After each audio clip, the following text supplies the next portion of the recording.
Alright. What's up, everybody? It's time for Bronze to GM. Last week, we actually did Bronze to GM, Masters to GM, and it was a disaster. I rocked up cocky. I underestimated the difficulty. I ended up also, it's kind of hard to, just find immediately a Masters player of the exact correct ranking to show progression of the right race. And I ended up basically bouncing between playing Masters 3s and Grandmasters, which is a very big difference. And some of them were even mid and high GMs.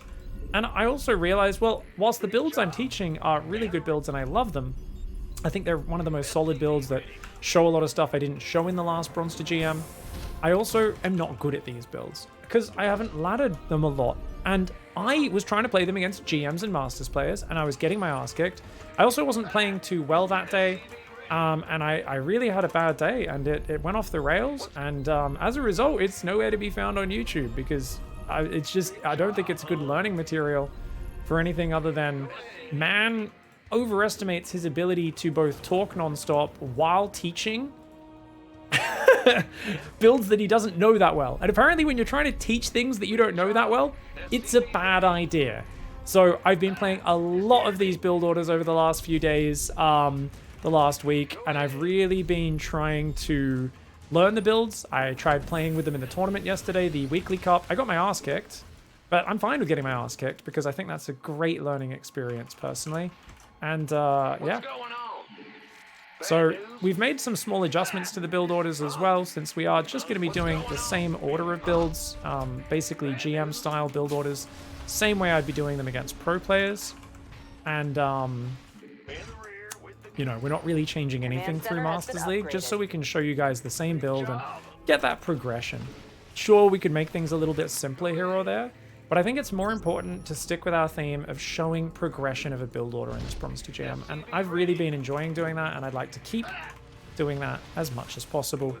I'm not sure what is the fastest way to do that, by the way. Get the Reaper across the map here on Solaris. It's a TVP versus a 4500 MMR player to start, and going to be going barracks, factory, second gas. Now, keep in mind, guys, I am not building a bunker, which might seem a little bit crazy, but since we're building 2 Marines, I don't think we need to. Except, in this case, I may need to pull SCVs to help me defend. So actually, maybe he's just gone Nexus before Cybercore. We want to go Reactor after those 2 Marines. Put 2 guys on gas. Try and keep the Reaper alive. Now, if he came within Adept, we can't fight it with just 2 Marines. We just have to pull more workers to try to hang on. Now, that factory SCV should have been queued to go to the starport location ahead of time. A little sloppy from me. Let's get the orbital. And just gonna try and have a little bit of a scout. Let's just see if I can jump up to the ledge. Okay. Now, because he's got a stalker out, I would like to build a bunker. And just building that sometime after 3 minutes is fine. Just checking that it is indeed Blink. Looks like it. Let's build Widow Mines. We've got a Hellion here. So we're going to send a Hellion to block one base, Reaper to block the other. And this is just going to give me full scouting to figure out if it's 4-gate, Blink, or anything else like that. Hide the Reaper down there. Let's get the depot going. So we're going to build Hellion into 2 Widow Mines and a medevac. We're going to be doing the Widow Mine drop. You can absolutely do Cyclones instead, but Widow Mine drop is one of the most tried, tested, and true ancient build orders in this matchup that we'll never really see fall out of fashion. So notice we're just queuing up more depots. I think we want to get that 2nd and 3rd barracks up in the near future as well. Let's try and block that 3rd base if possible. Get the Widow Mine drop down the bottom. Double Tech Lab. And we're going to try and just go single siege tank. Get a 3rd gas here as we go across the map. No 3rd base, guys. So we're going to grab these guys. They're going to try and distract at the front. Add-on complete. Get a Raven, get a tank started. Keep building depots. Hello. And check it out, that actually distracts really well. Ready for pickup? And it is a 4-gate Blink, guys. Will do, Command. So if you want, if they do a good spread, guys, you can burrow, you can unburrow. Do some macro, build an engineering bay, that sort of stuff. And then we can just pick those up. We can just hide in the corner. Now, it's very important to not F2 after this sort of thing. Get the barracks down, build your 2 reactors, guys, get a 4th gas. And then we want to go for stim, shields, and if you're worried about 4-gate, we'll build a bunker on the high ground as well. So we're going to put this tank just here. It kind of helps cover the front. Putting their CV out front as well.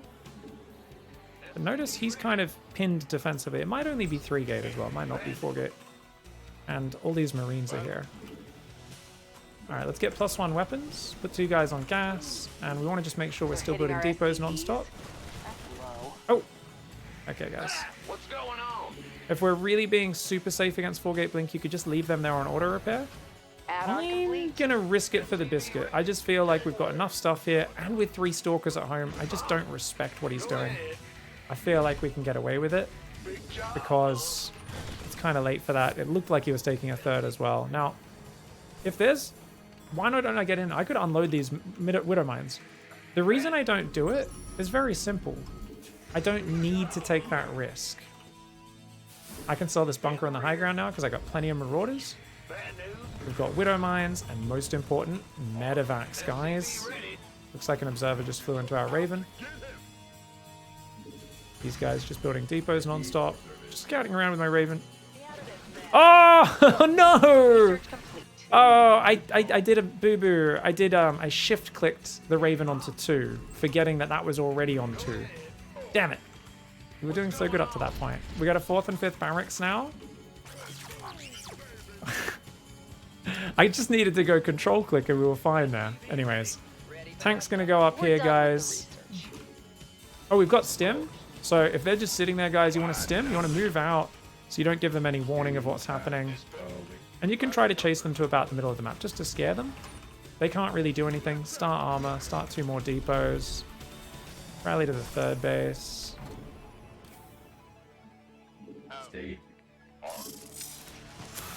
And we can put that up there as well. Just say ready. Gonna leave a tank on the high ground all game, Upgrade guys. is ready for use. Gonna send my orbital down there. Remember, this is a 1-1 style, like we were doing. I think we were doing this last week. Actually, I'm not sure if we were doing it in Diamond at all.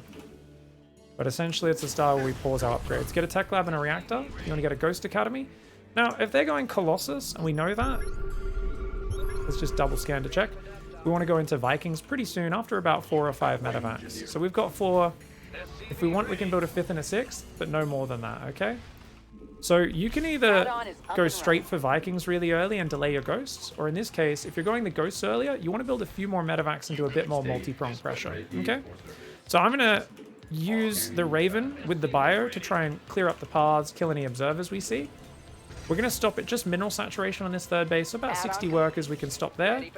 And now it's important to queue up 3 Ghosts. Research complete. So I actually go and manually make sure they're building. We then go for Vikings, and we also swap the reactor off, and we build a new starport there. And this is going to allow us to hit a brutal 1-1 timing. And look at that. We're just looking for little bits of value here, wherever we can get it. Sending some Marine spotters around. Mineral field depleted. Okay, we're going to run away, guys. I wasn't expecting him to come out to fight me. Very brave. Gonna rotate to the south side. Him killing the Raven is really well done. Out with it. Now we're just gonna put everything on one hotkey. Later on, we will change it up so the Vikings get their own hotkey, okay? The turret there, just because why not? I'm floating a lot of money, so I'll start a 4th base. That just tells me I need to queue up more units, guys.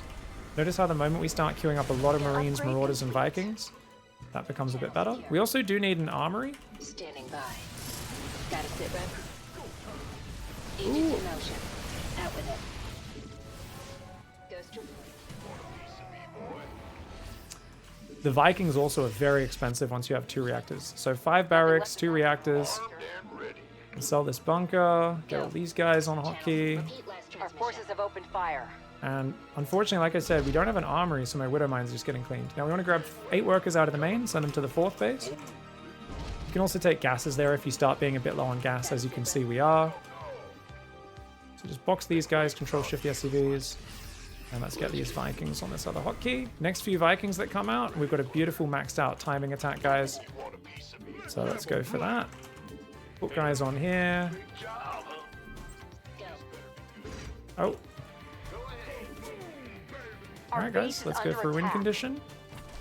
Just going to split off a few Marines and Marauders.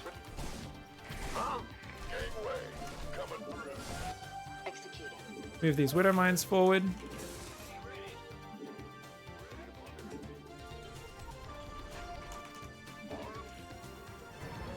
Alright, bring these Vikings forward as well. Alright, so you can go double engineering bay and upgrades and stuff behind this, but for now, it's most important to just get aggressive. And there we go. Borrow the Widow Mines. Spam the EMPs. Notice how we're a little clumped, so we're going to stutter step a little bit, let the Vikings finish killing the Colossus. But as long as you have the numbers and you just stim, that's pretty good. It would have been much nicer if I actually also pulled my Marines back a little bit. That's me kind of hesitating a little bit on my micro more than I should have. But essentially, if we control click the Marines, move them behind the units, that's good. Always break the rocks. I don't want to be stuck on this choke point. And definitely scan a bit earlier to try and figure out where his army is a good idea. Should have been scanning there. And if he wasn't down the bottom, scan up the top. Vikings, I'm happy to just A-move. Technically, if they stutter step to the right and are over the dead space so the Archons can't hit them, that's going to be really good. And normally I would stim as my first order of action. You're going to notice here, what do I do, guys? Show my selection in-game. If you guys ever want to look at your selection in a replay, select your thing. And if you have something selected, notice it shows whatever you've got boxed. So just press escape or click down here in the bottom next to the minimap. And now this shows what I actually have selected in real time. Now I'm going to slow it down to normal speed so it's easier to see. Notice I've attack moved everything and I've got my main army selected. I don't know if it'll show me exactly which units I have tabbed to down the bottom. So let's watch. EMP just landed. So I just dropped 2 EMPs. I hit the Colossus, the Archons. You can see a bunch of his shields are gone and the energy on the sentry there. I then stim my army, and then I should also tab back and start EMPing again. There we go, another EMP landed on the Archons, and another one over here in the clump of the Zealots and Colossus again. And then maybe another EMP went down as well. And then I just stutter step backwards a little bit, because if the Archon, Zealot, Colossus are all hitting you, you can do a little bit better if you're stutter stepping backwards. Cool. If we look at the supply before that fight, I want as many questions as possible. I don't care how nitpicky they are, how stupid you think they are. Ask away, ask me these questions, ladies and gentlemen, and get them in there. Now, I do feel like against Colossus, I always like to wait for Vikings before I push. And I would say I'm probably more comfortable doing the Viking push if it's just more of a one simple all-in I'm going for. If I go for the Ghosts, normally I would do a bit more multi-prong, like I said, which I didn't really do this game. I think because Doc Coaster put a lot of Zealots out there, I kind of just roamed with my army, cleaned up Zealots and Observers, and then denied the 4th base. I didn't really do crazy critical damage before this fight, but I was trading very well. Normally, a very standard way to do it would be, okay, I've got an army up here, and I've got 2 medevacs that will drop in the main. That's like a very standard way of doing it. Now, obviously, if you see Stalkers in the main, they're well prepared. You just unload those medevacs out here. You just stim in on the ground, clear up Zealots, threaten. You just force units to be there. Your other army goes around and tries to push the front at the same time. And sometimes you can just kill them at this stage because they just don't have enough units to split into multiple angles. And you can basically push that multi-prong as far as you want. You could do a quad drop in the main, boost in, drop right on top of the Stalkers and just kill him. Force him to like recall or bring his army, and then whatever else is rallying across stims in on the 3rd. You can do that multi-prong as much as you want. And Ghosts are really good for that kind of multi-prong style against Colossus and just kind of splitting your opponent up and picking really good engagements. On the other hand, the Vikings are very good for just basically hammering through the front, getting rid of the Colossus and winning the game. You spread your Widow Mines to minimize self-harm splash damage. Widow Mines don't damage other Widow Mines. It's just so they don't all get killed instantly by the same Colossus and Archon shots, and so that they don't all shoot necessarily the same targets. Having your Widow Mines spread makes them less vulnerable and just maximizes the chance of them shooting different things. Yeah. your own team, not other Widow Mines. Spreading them out isn't going to stop them from shooting my own team. Yeah, not really. It's just, they're still just going to have just as much chance if they're spread out or not to hit my guys or them, yeah. That was a good catch by him, getting my Raven. I really wanted to bully back my opponent's vision into the corner.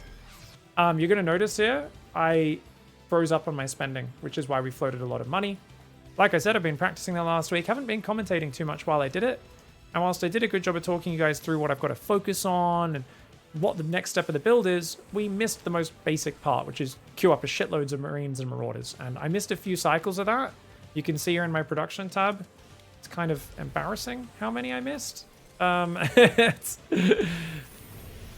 like, queue up, way more Marines, man. It's always better to have 2 Marauders queued on each barracks, 4 Marines queued on each reactor barracks. Something like that's way better, guys, than missing bits of production.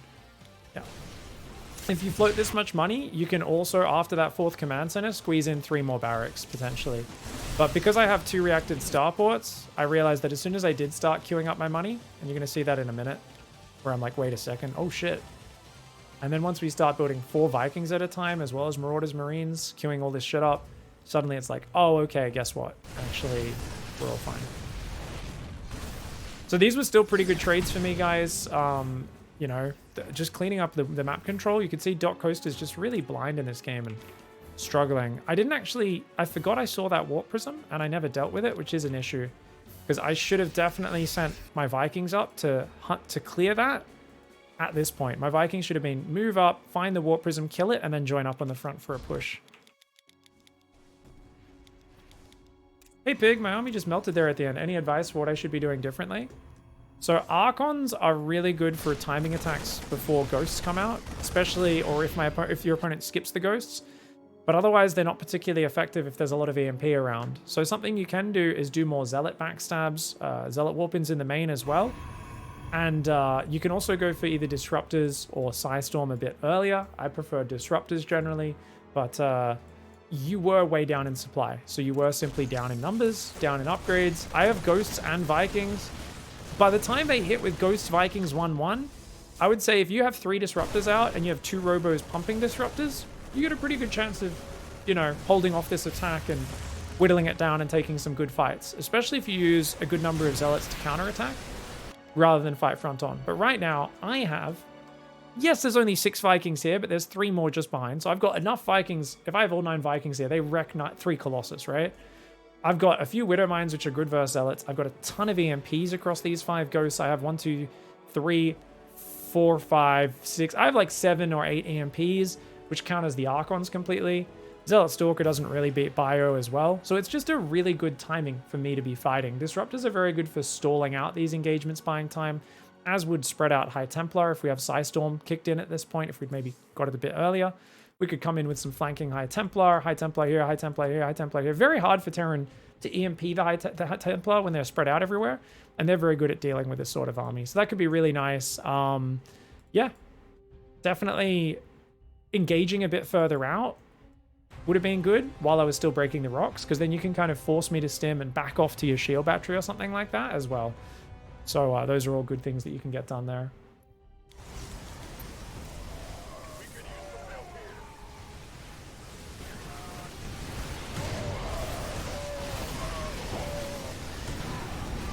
Does it change much if, say, I don't have, he doesn't have the Archons and has Storm? Yeah. If he has Storm, I need to be very careful about how I advance. Against a player who has Storm, I'm way more prone to trying to send maybe a Ghost for, like if he's got his High Templar in a clump. So say I scanned here and I'm like, oh, there's High Templar here that have Storm. I could see a Sentry with energy, but I saw the High Templar didn't have energy. You can just see from the purple bar, they don't quite have a full Storm yet. Also, Storm's not finished, though I didn't know that. But they're clumped up in the army, so it doesn't really matter. As long as I just drop EMPs on his army, I'm probably going to EMP them.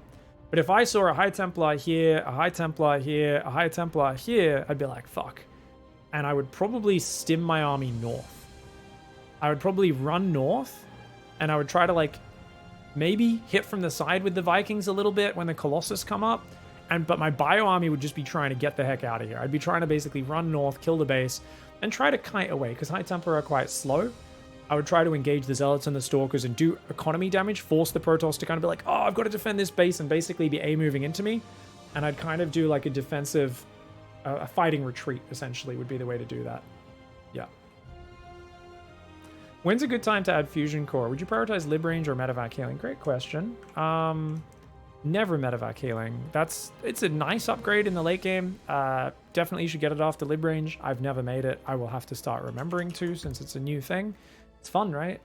But let's take a look at our notes. So, Masters to GM, guys. Here we go. Let's get rid of that shit. We're no longer working on late game. So in TVZ, we've got a build order, a whole bunch of notes there that we've written. TVP, guys, 1 Rax expand. We've got this beautiful build order written up as well. Stay on 1-1, hit a Bio-Ghost Viking timing.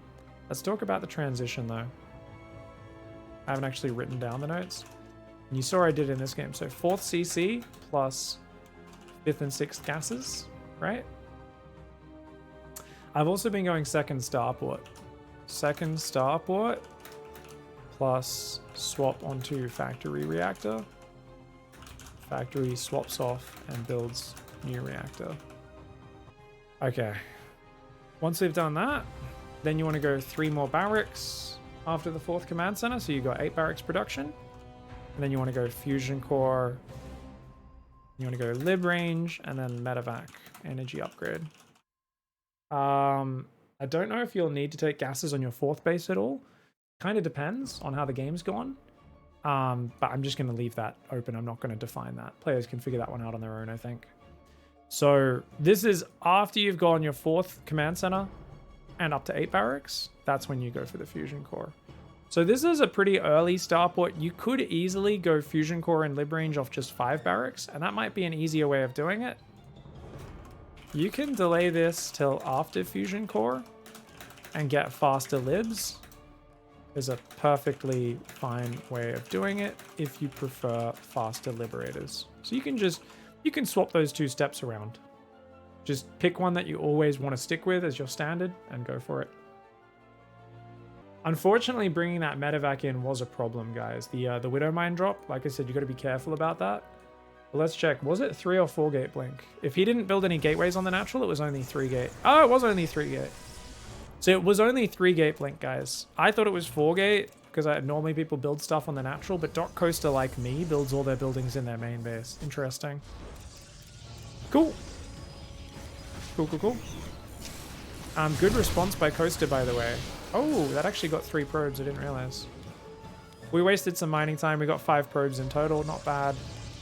And like I said, if there's only 1 or 2 Stalkers, I would go in with this medevac. But 3 Stalkers, I'm like, hey, as long as he has to worry about those Widow Mines, this is getting crazy value. This is 6 supply of my units, trapping 8, 9 supply of his units here. He doesn't need the Observer on this, by the way. That's definitely something he does not need.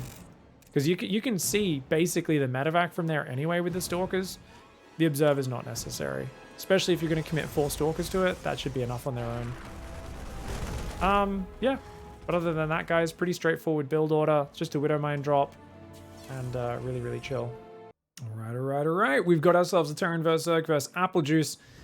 Applejuice is a very strong GM Protoss player, but his off races he's pretty solid with as well. He's 4.8k with Zerg, so this is a high Masters, pretty damn close to GM Zerg player, but it's not his main race, so he's not completely the same.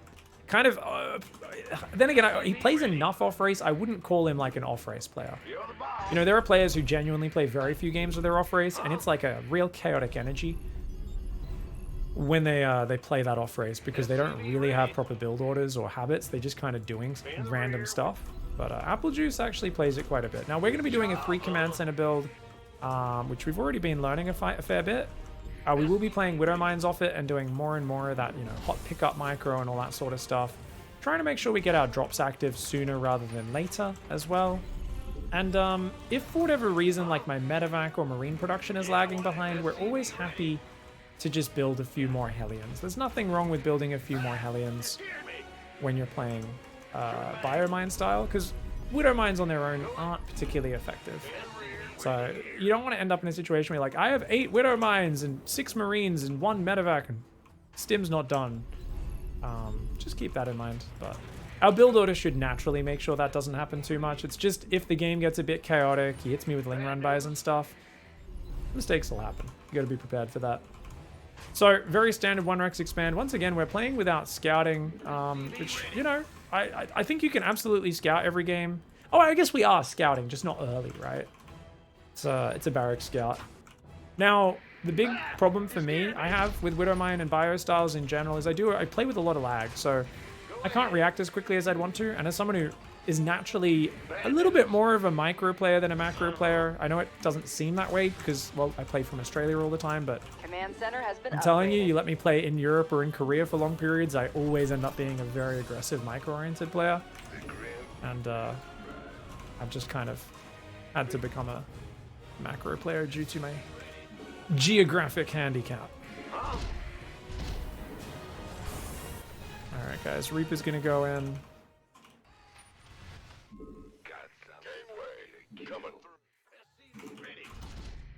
Get the reactor started, queue up another SCV.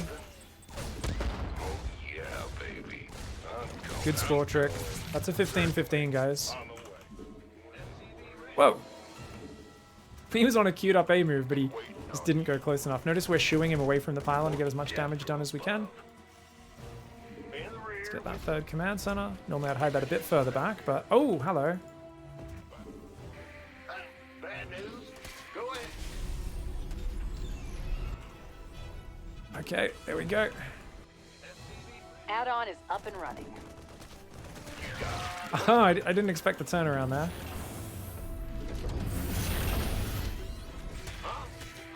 What's going on? Alright, well done, mate.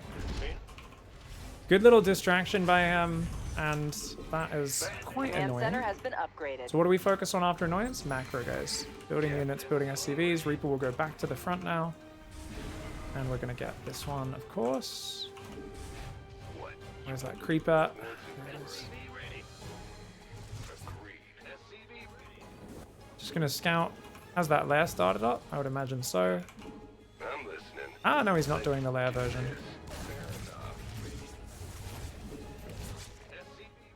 Oh, hello. That I was not expecting. Well done.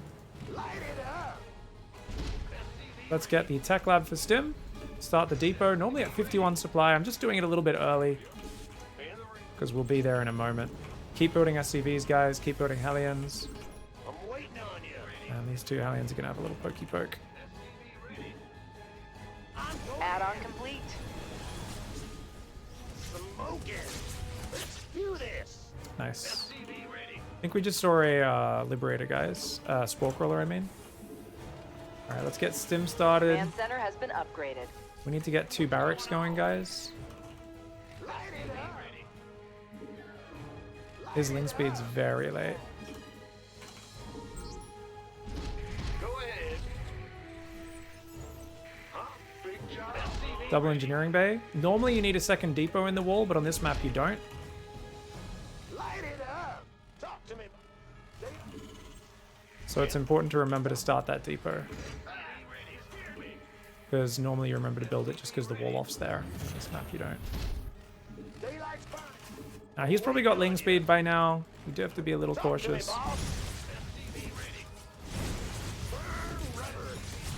Alright, we got rid of that creep tumor. Let's just get out of here, guys. Add-on Does he not complete. have any Zerglings? Greedy boy. Swap, build the reactor, get the 1-1. And just let's focus on not losing our Hellions, guys. We're just going to leave 1 on the watchtower.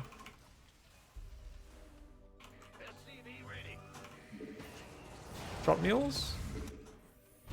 Queue up lots of SCVs. Get these guys on the reactors. And a nice benchmark is you want to start medevacs by about 6:15, Add-on guys. is up and running. Now, after starting your 4th and 5th barracks, you want to make sure you're building depots non-stop. And guess what? 4th and 5th barracks has started. Alright, there we go. Building lots of Marines. Did a few Widow Mines, because why not? We're And done with the research. medevacs in a moment. Queue up more depots. Let's start combat shields, 2 more reactors, and those 2 medevacs at 612, guys. Which our depots are about to finish. That's all good. Armory goes down. I like it near the engineering base so I don't forget it. Let's build lots and lots of Marines right now. I'm going to do a supply drop as well. Because I don't think these guys can keep up with the insane increase in my production speed. I'm going to start walling off on this side as well. Just trying to build as many walls as we can. Let's try and build some extra stoppages. Now, is there a 4th there? There is. So we're going to push this right side, guys, in range of that. He's already making Add-on is up and running. a lot of guys. And I completely forgot to use my Liberator, by the way. So I was just very focused on the macro. Macro is the most important bit, so fair enough. You want to go 4th Command Center next. I know it kind of feels early. We're going to get concussive ahead of time just to make sure we don't forget, by the way. These guys are all going to go like that.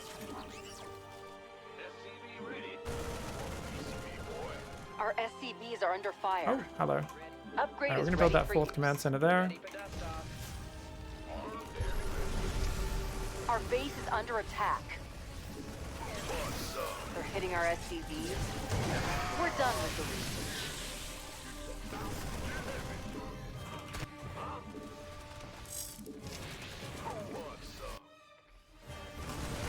Let's start 2-2.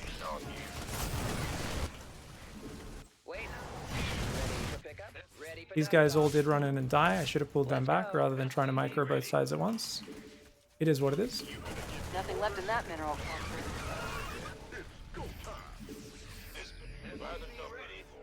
Alright, lots of Marines building, guys. We're going to try and take gases there and 2 more factories now. No, sorry, wrong order. We forgot to get the 6th, 7th, 8th barracks, so we're going to build those now. And only after that do we go double gas and 2 more factories. Okay? Got to make sure we stick to the build order. And my micro is not the greatest, and yours doesn't have to be either. If you have faith in your macro.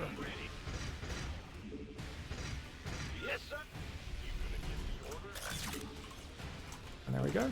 Gonna go out there. We're gonna get +1 vehicle plating, but we'll get vehicle weapons after that. Alright, so these guys are here. We're gonna send 2 medevacs off with these guys. Those guys are gonna go push the left side. Okay? Just so we get active on both sides.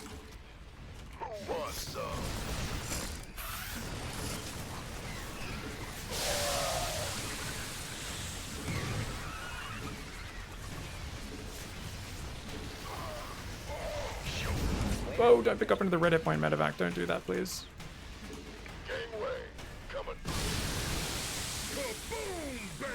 Our SCVs are under fire. Our base is under attack. Go ahead. Our forces have engaged the enemy. Affirmative. By the numbers. We're hitting our SCVs. That's low. Mineral field depleted. Armed and ready.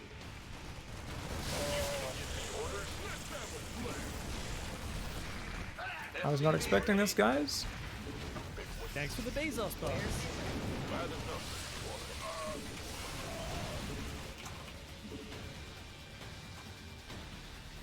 Go back to mining. I'd try to build more command centers if I can, but I can't right now.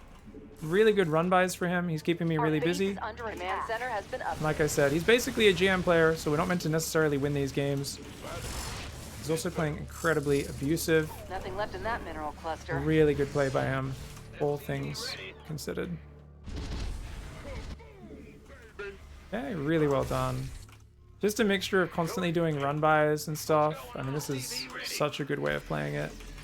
And it's a bigger map, which is also going to be worse for you as a Terran player, so you always want to be aware of that stuff. Upgrade is So we're going to send a Widow Mine drop as a Add-on kind is of up and low running. APM way we can try to get something going here. Whoa, hello. Our base is under attack. Our SCVs are under fire.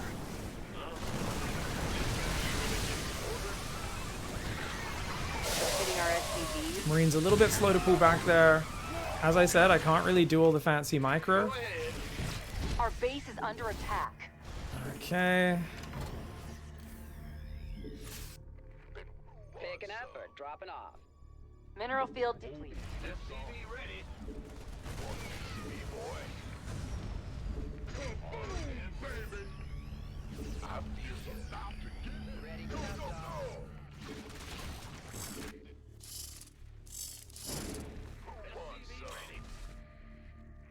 Okay. We've completely mined out a Mutas is something I haven't actually played against with this build at all, so this is going to be a really good learning situation for us. I think he's just a bit too far ahead though. I think he played very greedy at the start. Remember what I said about I don't think he built any lings? Notice we just control click the Marines, pull down back. We're gonna have to build these command centers again. He doesn't have a ton of experience, so we definitely Our SCVs are under fire. just gonna try and do this. Okay. Alright, we're gonna try and move these Widow Mines forward. The more you get Widow Mines out there, the better it is. We're trying to build tanks as well, get drilling claws, vehicle weapons, +3 armor. Alright, still trying to drop a lot of guys there. We're gonna keep rallying over to that side. We've got lots of command centers building, but until they're up, we are in a very big spot of bother. So a couple of Marauders here on the left. That's the front line. Okay, and then this is going to be my new army over here. Alright, fantastic. Upgrade complete. Our SCVs are under fire. Our forces have engaged the enemy. Alright, he walled off the right. He came in from the right there. Nice. Our forces have opened fire. Go on. Time's a wasted. Our forces have engaged the enemy.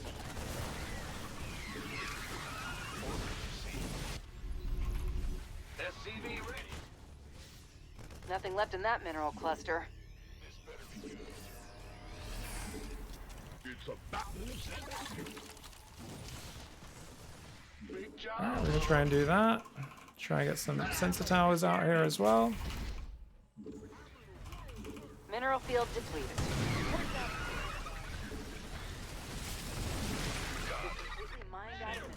We're building Thors now rather than tanks because we know he's going to go Broodlords, guys. Our base is under attack. Okay, these Marines can go Mineral there. field depleted.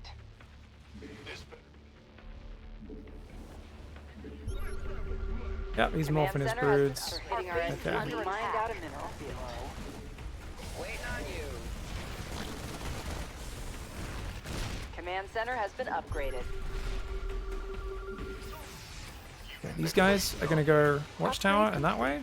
Everything else over here. Mineral field depleted. Get the tank back. Get these tanks back. Go ahead. Need that Hitting base our up for sure. SCVs. That's low. Thanks for Command the center Bezos has been bombs. upgraded. Our forces have opened fire. Talk to me. SCV boy. I'm on it. Go time. Oh, he never took the gold?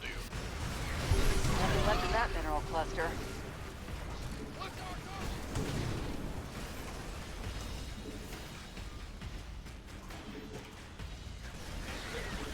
We've completely mined out a mineral field. Upgrade is ready for use.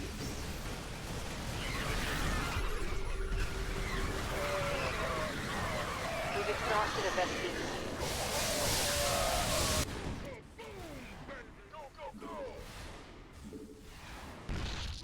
We've completely mined out a mineral field. Oh, these guys did crazy damage. That's awesome. Ooh, more drones.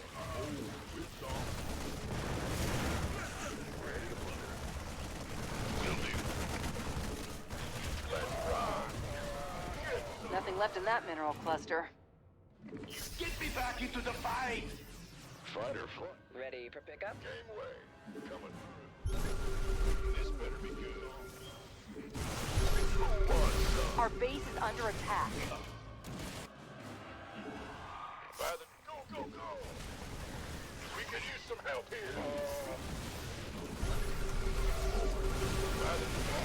Armed and ready. Game way. So trying to counterattack because I didn't have enough Thors yet to fight it. Dropping a lot of mules over there, Mineral guys. field. If I can take out the Broodlords as well, that'd be great, but I don't have enough numbers here, so these guys are just going to run away. Aye, sir. You gonna get by the numbers. This better be good. Command center has been upgraded. Alright, got the Vikings on number 2, rest of the army on number 1. And he's lost his cool, so he's coming in.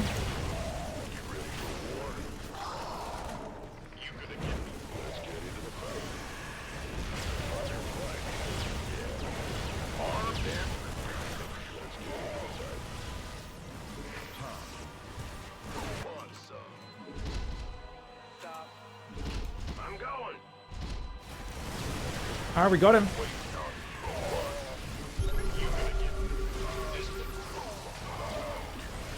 I think he's out of bank. Because remember, we killed a lot of stuff. As long as we keep taking these bases, I think we got this. Ooh, mother trucker. Oh, that was fucking hard, man. He got way good spot. He was fucking swarming over me, but maybe didn't have as much money as I thought. So first things first, intense game. Holy shit. I was on the back foot. I was definitely a little bit behind at some points here. It looks like he was way ahead at this point, because even though it shows me as being 25 supply behind, which is bad, he's actually also got 2k minerals. So beautiful opening for Apple Juice. I don't know if he was a bit greedy or what happened exactly in the early game, but if we check, we can see he has 7 queens and he's just started Zergling speed. Okay, so this is a really good example of what we call our opponent doing a ridiculously greedy build where diving the 6 Hellions would have paid off big. However, because I'm playing very conservative and trying not to throw my Hellions away, even when my Hellions drove through and I said, I think he might not have Zerglings, I chose the safe option. In this case, the safe option gets you way behind, because even though Queens can defend Hellions, they can't defend them very well. They're not very fast, so it's actually a huge problem. He says, there's no gas build, I scouted 3cc. Even if you scout 3cc, this is wildly greedy. This is ridiculously greedy. Now, to be fair, with the command center, guys, I should have put that further back up here. But because I let the Zergling in, that was my doo-doo. So let's go right back to the very start. I play this on ladder a lot and get away with it. Yeah, it's incredibly greedy, but you can do a lot of incredibly greedy stuff as long as you're not playing Clem. I mean, I do this sort of stuff as well, Apple Juice, I agree. You get away with it, but doesn't change the fact that it is disgustingly greedy. And as soon as you run into a bunch of Terrans who are really tight at diving Hellions in, you will fall way behind. But that's fine. Greed is what it is. You get away with it sometimes you don't. You can limit your exposure. But check it out, guys. I already thought this seems like a 15-15. The moment this queen pops, my Reapers should run away. Why? Because I know there's 2 Zerglings on the map, number 1. Number 2, so I know my Marine's going to get caught. So guess what? I should bring 2 SCVs down. If I bring an SCV down to join with this guy, 2 SCVs and a Marine will easily beat 2 Zerglings. And I know this is happening because it's a 15-15 pool. So guys, send the Reaper home, do that. And then he doesn't see my 3rd command center. He doesn't, you know, force all this micro out of me that distracts me. Not sure if I really messed anything up while defending this, but it definitely was a stressful moment. I lose a bunch of mining time, as well as that Marine, which is a big bummer. So really good opening by him. That's the power of the 15-15. Command center has been upgraded. I also forgot to use my Liberator, remember this game, guys, which was a big doo-doo for me.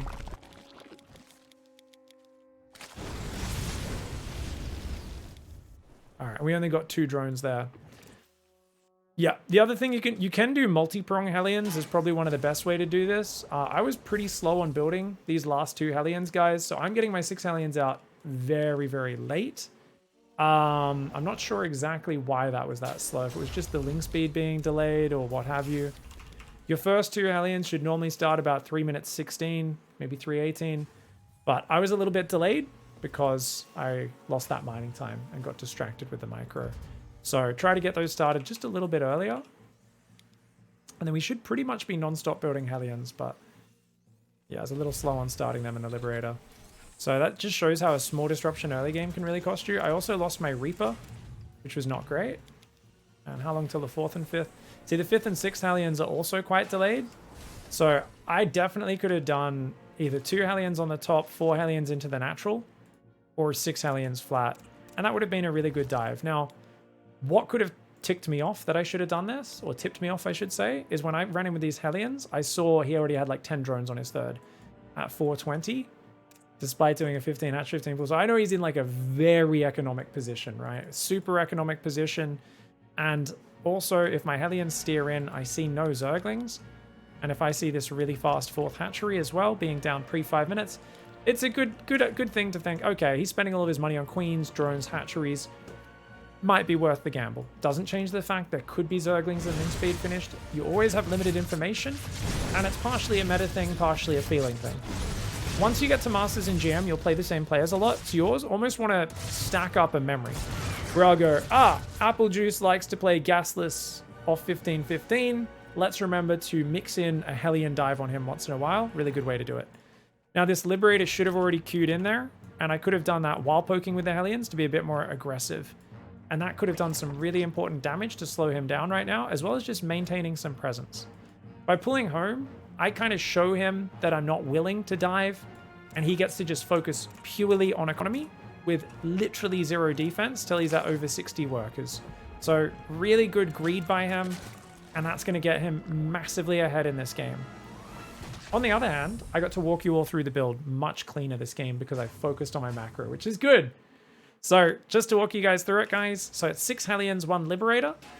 You then want to lift the factory off, build a reactor. You also want to build a reactor with the starport and then lift it off. So what you'll do is around the time the Liberator's popping out, the 5th and 6th Hellion are about to pop, you go 2nd and 3rd barracks. If you've already finished those Hellions, usually you'll build this 2nd barracks on the reactor because this factory will already have lifted off. So you go 2nd and 3rd barracks, then you wall off with your 2 engineering bays. Like I said, on some maps you need another depot here, and that's great. But on this map you don't. 3rd and 4th gas goes down, and notice I build that extra depot here because we need to get to 77 supply. Why?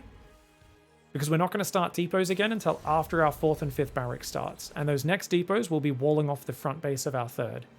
So watch here. Obviously I'm microing a little bit and stuff, so a bit distracted. These 2 barracks are going to swap onto these reactors. I'm a little slow on it. But there we go. 4th and 5th barrack starts. Double upgrades are started. We'll start these depots. And we hit a slight supply block on 77, but it's not too bad. Should have been starting those depots right after starting the 4th and 5th barracks, whereas I didn't start them till it was halfway done. That's why we get supply blocked here. And at some point, I build an extra depot in the main base as well as doing a supply drop, I believe, to try and get myself out of that one. Once you got 4th and 5th barracks up, you got the depots building. You want to go for an armory. And then next up is a 4th command center, which I love to build on location. Now, building it on location is a super fucking gamble. If you can pin your opponent and force them to be stuck on defense, it's great because you get way ahead by building it on location. However, if the Zerg's in your face, very attacking, very counterattack focused and all that sort of stuff, then that's kind of massive. If they're counterattacking a lot, don't build it on location, build it in your natural. Likewise, if I know my opponent's more of a cheeser, more of an aggressive player, I'll always build that command center in my main or my natural. Whereas if I know they're more of a defensive player, I'll always build it on location. So depending on the opponent and how I feel they're playing. Now, I tried to go for the greedy one on location. Why? Because he was very defensive. Up until this point. But at this point, he becomes very aggressive, which is why the moment that gets blocked, I build it in my natural. Now, you'll notice right now I don't have any Marines at my rally point, which makes defending this way more complicated than it should be. But I'm putting pressure on the front. We're morphing Hellbats. Our Widowmines should be spread out so they don't all die to the same Banelings. And we just always do the stutter step with the Marines. Everything else just spreads out. Control click the Marines, stim them, stutter step. That's all my micro. However, at this point, guys, I knew I needed to react to these Zerglings. So, what should I do with my army? Stim a move and then look at home to micro your workers. Obviously, why would we do this? Because, I don't know about you guys, but my spirit animal is this guy. Fucking this guy. And if I've learned anything from watching Clem over the years, it's that the best defense is stimming on creep and microing perfectly in 3 locations simultaneously. And if you guys don't think you can handle this, you're a fucking idiot who needs to man up. I love this one. That's one of my thumbnails. That's him in his pajamas. Rainer gives Clem nightmares. Obviously, this is the dumbest thing I did, and this is what turned this game from me being a little behind against his greed to being very behind. Because I lose front pressure by stimming on creep here. And obviously, I'm not looking at this. I'm fucking microing units at home. Everything dies. Whereas if I simply have presence here, he can't respread creep, he's panicking, he's freaking out, he's missing injects. So I should have just clicked those units back to here, click them back a full screen, somewhere where even if he decides to engage, he can only clean up the Widow Mines, he can't clean up the army. And once I've cleaned up everything at home, I grab the Marines Medevacs mines at home, they start pushing the left because I want multi-prong pressure, and then I go back, bring the Marines in and keep just stimming and denying creep and just looking for good trades, trying to bait him into Widow Mines. And that's it, guys. That is absolutely it. So units lost tab is dead even. That is not what we want. You always want to have at least about a 30% advantage over the Zerg. If you're taking really good fights, you can be twice as efficient as them. If you're fighting really bad, you're even with them. So that's the units lost tab is a good gauge of how good your engagements have been. Because I've macroed pretty well this game, I'm at 70 workers, my 4th command center is finishing up at 8:30. I've got 3 more barracks, 2nd and 3rd factory. I'm like, whatever. Most players aren't that good at macro. We can probably overwhelm him later Anyway, what I'm not accounting for is just how big that early lead was for him. And of course, that does very, very nicely. So he rolls some Banelings in and thankfully fucks this up really badly by clicking them on the minimap and not clicking them very well. So I was just doing pressure on the front again there, by the way, to show you guys. I saw Queens exposed and I saw him not looking. And remember, risk-free. This is all risk-free because you're a Terran player and you have medevacs. So I run in, I run back from the Baneling, but then his Banelings pull back. So I'm like, oh, I can just click these Queens. So I get 3 Queens there, pick up, drop back 1 screen behind. Now, his Banelings stopped for a while, and even despite that, I still didn't get a great spready off. But 11 workers for 8 Banelings, not as bad as it could have been. Mutas, I was completely caught off guard by. They're very late Mutalisks. I didn't expect them. And obviously, you want to build a turret in each mineral line, and you immediately want to get 16 Marines and 2 Medevacs on an anti-Mutalisk squad. Really important to get those because they can defend your main and stuff while your other armies keep pushing the front. Obviously, it's very risky to push the front once they have Mutalisks out because they can catch you. But luckily, he threw his Mutalisks away here. And you can see the units lost tab starting to get well in my favor now. But of course, that's all predicated on me now still being able to defend. And you see, I'm so busy building turrets, SCVs, upgrades. I actually don't have money for Marines right now. And if he got 3 Banelings in the middle of those Widow Mines, I just lose the game. Straight up. He cleans up my my counterattack down there as well, by the way. Oh, I forgot I did this.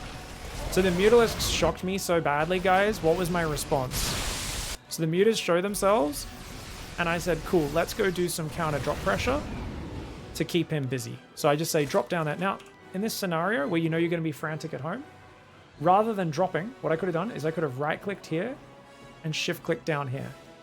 And if I did that, in my opponent's mind, oh god, I got to defend a drop. Oh god, he's going to drop my main. He's still going to have to move Queens, move Spores, move Ling Bane, but there is no chance of me losing these drops unless he somehow has all of his Queens down here. Yeah. So yeah, guys, as I said, basically just queue it back and forth here, or even just queue it to move there and move there. He has to treat it like a drop. But I was basically doing that. I hope you're too busy microing your Mutalisks and I'm going to unload in your base. Ha ha ha. However, whilst this is not the safe option, let's play devil's advocate. This actually worked. Do you guys know why this worked? Watch this fight, and I want you guys to tell me in chat, play the guessing game, what is efficient about this engagement?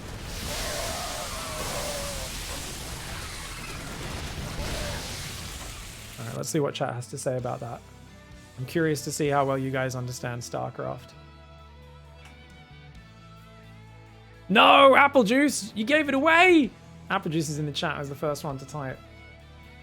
The Banelings dying is not too bad for him. If it was like 1 Marauder and it was 8 Banelings, it would have been great. But he killed enough units that I think it was not a bad trade for him. But what was really bad is the distraction. So let's go back in game real quick.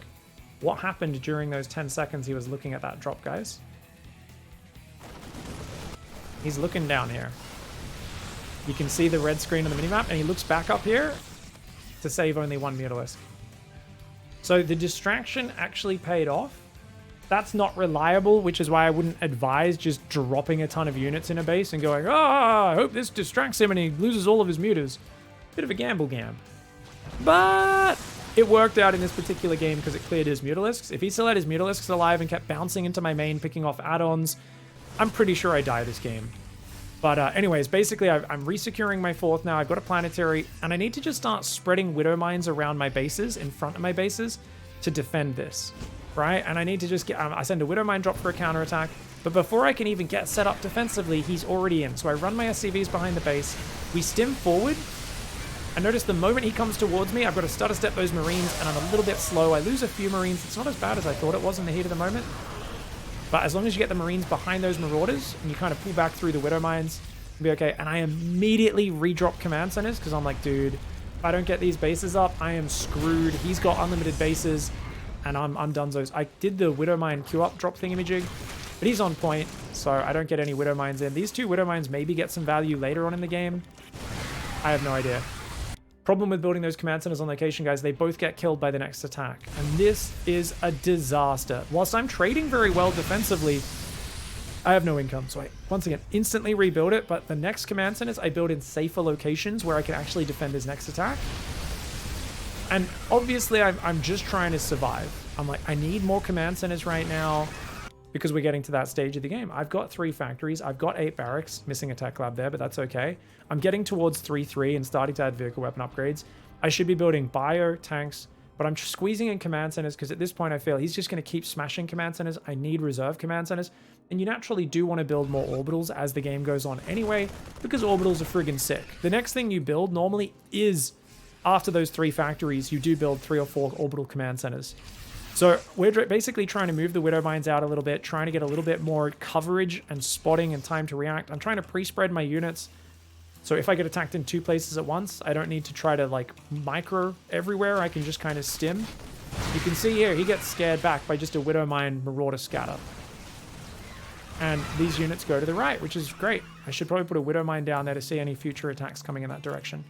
But you can see these defensive fights are actually very, very good for me.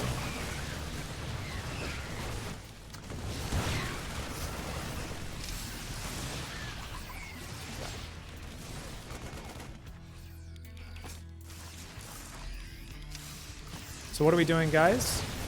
We're just making drilling claws, vehicle weapons, +3 armor. Trying to make a planetary. We're trying to get out in front of this base, so we've got a bit of room to pull back. And I'm like, cool, let's start get some tanks on the ledges as well. Tanks, Widowmines, bio is the core of this style. I will only build Thors if I see Corruptors or Broodlords, so I do start building Thors now. As well as Vikings in a moment as well, because I realize, man, those broods are already morphing. I see them, I'm like, far out. I don't have counter to this. 2 Thors is not going to cut it for 10 Broodlords. I need Vikings. I need anything that can fight right now. And I need to also pull my army back. But I also realize, like, look, I probably can't beat this army. I need to counterattack. I need to buy time for 4 Thors and 6 Vikings to get up. And then I can maybe fight it.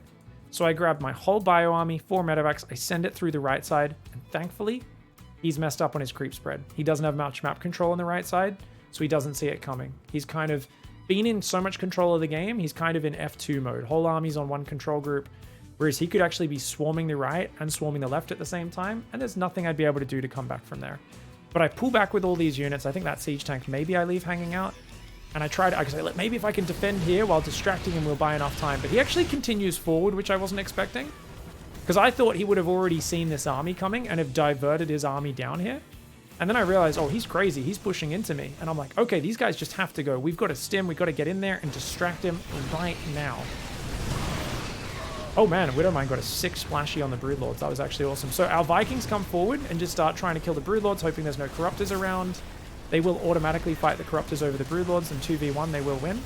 And we just basically get a massive victory here because rather than running drones away, he A-moves into me. If Applejuice grouped up his Lings and Banes, Corruptors, he could deal with it. But he's kind of engaging just the Corruptors, loses a bunch of them. Just the Zerglings and the Corruptors, loses them. Banelings come in after that, all crash into a few Marauders. So this ends up being a crazy high-value engagement for me. And he's pulled back because of the Vikings on the front. So just a few Vikings scared him back, are forcing him to build Corruptors. But Corruptors and Broodlords are not going to deal with the mobility of Bio. We get down here as well, and we start just focusing drones towards the tail end of that. And then I realize, wait, his whole army's down here. We can actually push to the left. But I don't want to lose my immobile units, so I send the Thors and the Vikings back. And I say, you know what, let's just send the bio up here. Maybe I'll bring the Vikings in. But we want to basically just dive in the expendable bio, hit his economy as hard as we can. And at the same time, get a base mining here. Keep mining the 4th, which never died. Try to re-expand over there if we can as well. So I do have to respond to Zerglings on the right. and pull up to the left, but thankfully he just took a really sloppy engagement and the counterattack worked well. However, even if he reacted more organized to that counterattack, we still may have bought ourselves enough time to get home and defend, right? To get a few more Thors and Vikings out. The trick is unsiege your tanks, pull back, and do not just let those Broodlords fight you. If you have to give up a base or even two, that's way better than just losing the game to those Broodlords. And then, because there's no support left, it's just Broodlords and Infestors on their own. We've got Thors and Vikings. Even though my bio is super damaged, I figure right now is such an opportunity to ruin all these expensive units. This is where we've got to fight. And you can see in the units lost tab, we ended up trading about 2-to-1 efficiency. Not something you'll normally be able to do. This should have been a loss. I count this internally as a loss. It does not matter that I won this game. There's a lot I can do in the early game. Number one problem is dealing with very greedy gasless players. I will be more ready to mix in the occasional Hellion run by if I play as someone who plays like this in the future. Other than that, it's don't stim Marines on creep while looking at home to defend a counterattack. I'm not Clem, and I can't multitask that well. Apple Juice beat me, and even though I won this game and I'm really proud of that comeback, and that units lost tab especially, I'm very aware I have a lot of work to do, and there's so much that I've learned from that game about like, okay, just because he's doing counterattacks does not mean, and I've fought well up to that point, doesn't mean I can micro 2 fights at once. If I wanted to keep the pressure on at the front, I could have picked up my drop and tried to boost into his main base, because that's going to force him to panic and move a lot. Whereas just stimming into creep, not looking at it, you're always just going to die to an A move. It doesn't drain the Zerg's attention. And that's your job in Zerg vs Terran, guys. Drain the Zerg's attention. And that's why he's always running Zerglings and Banelings in, because he's trying to do the same thing to me. Zerg vs Terran is a war of attention and a war of APM. GG, well played. Alright, gang, time for the dreaded TVT. That's right. We're up against Jesu 5.1k Grandmaster Terran player. He's going to be very tough for us to take down. But I do have confidence. The main weak point that I have is because I don't really grind Raven strategies in TVT. I use them, but I don't use Ravens as often and as regularly, whereas a lot of the guys who play very standard TVT have been just using triple Raven openings for like 3 years now. And I definitely am not the best at, picking those kind of strange engagements the way those guys are. Those guys can be very decisive at knowing kind of when to break a tank line with interference matrix. Something which we'll be learning a lot from the replays as we analyze. And I'll try to talk you guys through that whole concept. Obviously, it's just about numbers for the most part. If you feel you can just lock their tanks down, move forward, siege in range of them, you can usually take a really good fight. But judging that is going to depend on a few things. Like if they're on your side of the map and they haven't reinforced in about a minute, safe bet that's going to work out pretty well.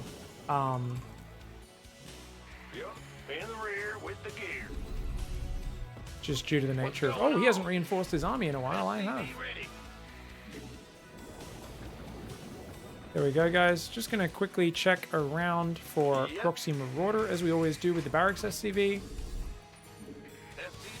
Orbital and Reaper on the way. Reaper will go this way. Look for Proxy Reaper. And let's pull off a Mineral Worker. Yep. Bad news.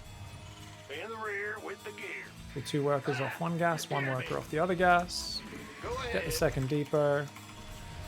Oh, you don't want to come in? Command center has been upgraded. I was like, come in so I can trap you.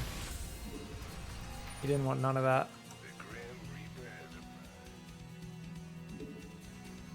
Always watch your Reaper as it leaves, because this is kind of where the proxy barracks locations are, guys, is up here and here. Alright, we might get intercepted on the watchtower.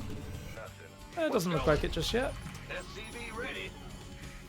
That SCV can go there. They can go here. Alright, we're going to build a Hellion, a reactor, and a depot. I started going depot before starport. It just makes the build order a little bit easier to execute, guys. And we can rally that last one onto gas. And notice I just put back on gas just a little bit slower as well, rather than immediately chucking the guys back on gas. Alright, we're going to run forward to the Reapers and then the Hellion as well. And of course, starport into Cyclone is how we want to do this. All right, that's pretty good. Just having a little poke here. He's gone 1x expand. Interesting. Okay. So we're going to send an SCV to the natural Add-on to complete. build the gas. And these guys are just going to run past the bunker. I think he's only got like 1 Marine in there. So we're just going to run past. You can see it's doing very little damage. Oh, that's a fresh mule. So this is a really good pickoff for me. And we're just going to run away. I think he's still only got 1 Marine in there. So as long as I keep these units alive, I think that's a really good trade for me. The reason why I knew that is I actually saw the only 1 Marine get in the bunker and the other units walked north. So I assumed he was trying to just cover the high ground, and I was correct. And I was watching my hit point bar when I moved in bunker range, and the moment I saw that it was only taking a tiny bit of damage, my theory was Add-on confirmed. complete. Tank starts up now. Command center has been upgraded. Dropping mules as well. Okay, I don't know if we should be doing it this way, actually. Let's go up here with a Reaper, here with a Hellion, and the other units are just going to go at home. Because I feel like if a drop sneaks me by, I don't want to take a whole ton of damage. We definitely need depots going. I guess we should probably leave that Reaper on the watchtower as well. Kind of dumb not to have vision in the middle. Alright, so I might build my third on location since he did a 1x expand, so he's naturally a little bit slower on the tech than me. Notice I'm supply blocked, so I'm starting that second depot just a little bit early, and I can become the Gary.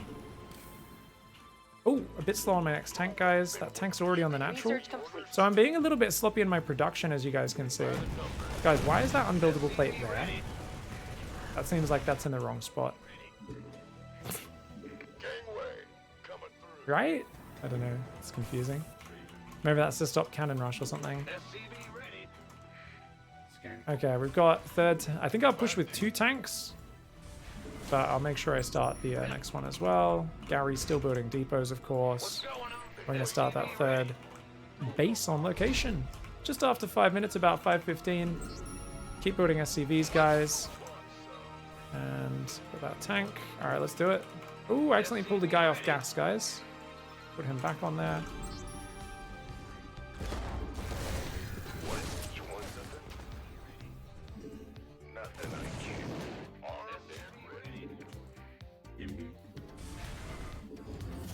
Swap these around. Yeah, 2 barracks, 2 engineering bays. Take a 4th gas.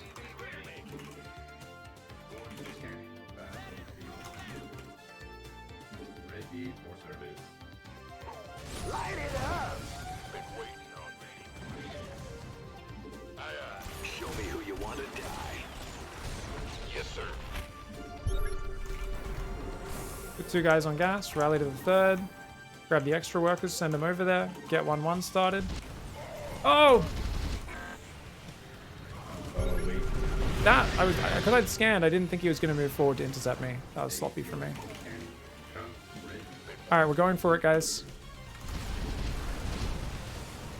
And that's just me trying to surprise him, essentially, is the whole idea there.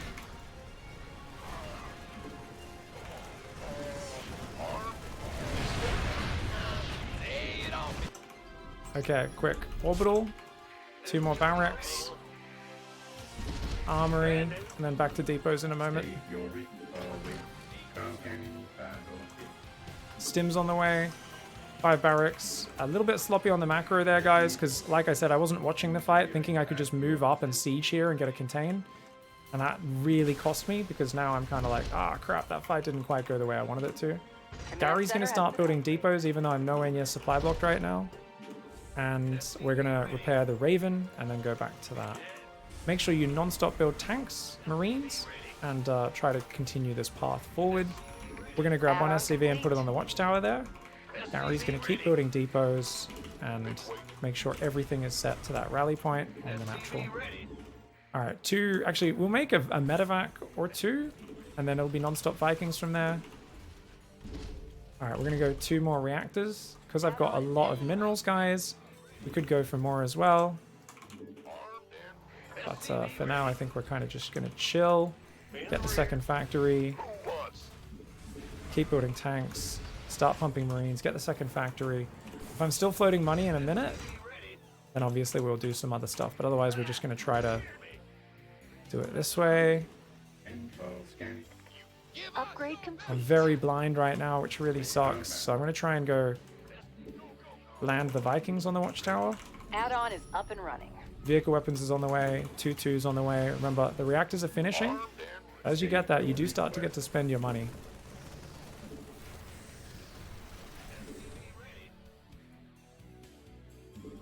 Alright, and now we can rally up here onto the 4th base and try to take that. We're A done. few with the Marines there, a research. few other spotting Marines out. Lots of Marines, combat shields, get the tech lab on that bad boy. Gary and Bruce need to keep building depots. What's going on? And as the 4th comes up, we've got 2 factories. We do technically need more barracks production. That's alright. We could use some help here. Alright, let's scan him. Add-on complete. He's going heavy Viking, guys, so if I ever want to catch up, I need non-stop Viking production from here. But we want to expect him to be ahead on that in the next few engagements. We're going to take gases on the 4th. We're also going to move forward a little bit and start breaking some rocks, okay? Clear these paths. Lots of Marines, remember, even there, I held the Marine key down. I don't have enough minerals, so I want to queue up a lot more Marines than that to keep that production non-stop. Let's take 6 of these. We want only 8 workers left in the main. Nothing left We want in to that make sure mineral these cluster. guys are there.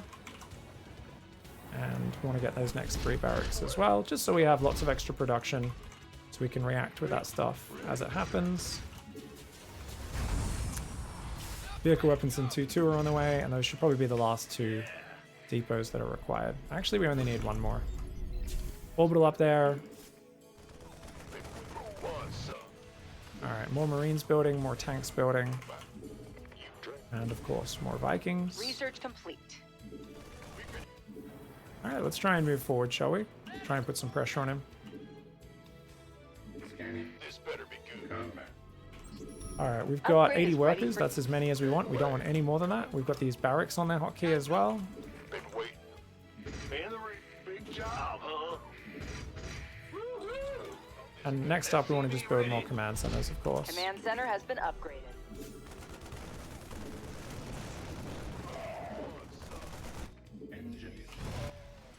Upgrade complete. That's like 10 Vikings, guys. We definitely can't take that fight. Unless... there's like no army there, guys. We can just run forward. The numbers are just so far in my favor. Oh, he's attacking the rocks with that guy as well? And now he has to attack into my tanks. Yeah, so whilst he does dominate the skies, he just had no Marines there, and his tank count was so low. I was not planning to attack. This was meant to be a light pressure. Well, not a light, but it was meant to be a heavy pressure / contain / scare him a bit and start just looking for good angles to deny bases. And I was going to use that pressure to just kind of force him to spread tanks everywhere, be very defensive. And I was going to go for 4 more command centers after this, because... oh, actually, another starport or 2, then the 4 command centers. It's up to you which order you go for it, really. Command centers build your economy, because we get mass orbitals. But going for the extra starports will allow me to contest the Viking count. Because at this point, the Vikings, the Medevacs, and the Raven are so outnumbered, they're going to just get shot down by the Vikings. It's almost not even worth having them. And if we look at the unit count, we can see... he had 16 Marines split down there, and a tank. So 1 tank, 16 Marines, 2 Medevacs, not in the fight. These guys weren't control grouped yet. That's another 15 Marines and a tank, and another tank up there shooting the rocks. So he's actually... and the Vikings, of course, are not going to help in the ground fight. So as I said, I scanned and I just went, oh, that army's like shockingly small. And I think I was partially inspired because Beyond did this a lot versus Clem yesterday, where he just kind of went, oh, you don't quite have enough units, I can just stim on that. So I think my eyes were open to it a little bit more than they normally would be. And we just kind of went, hey, pattern recognition, my ball bigger than your ball. And this is something you can't always rely on, but you can build with time. And if you look at my ball, you look at his ball, you can just see there's like 12 Marines in there, maybe 11, 4 tanks. I got like 6 tanks, 7 tanks. You have 4 times the Marine count, double the tank count. Obviously, you can just go in there and kick some ass. Should he have added Liberators instead of Vikings? Yeah, once you've got a 5 Viking advantage, adding a Liberator or 2 is great. But what was more important for Jesu was the second factory pumping siege tanks. He needs to get that siege tank count up to make up for it, and most importantly, just get all the units to the front. If these Marines were with his army, if these Marines and tanks were with his army, this would have been a bad move for me. But he just doesn't have his force together there, and that's just a small mistake for him, which unfortunately gets punished really hard. He also mishotkeyd his Ravens in the early fight, which is why they just died, apparently. I was not expecting that fight. So I was actually not looking at it at first, because I was like, oh, he's going to let me contain him. So let's look at that first fight again, guys.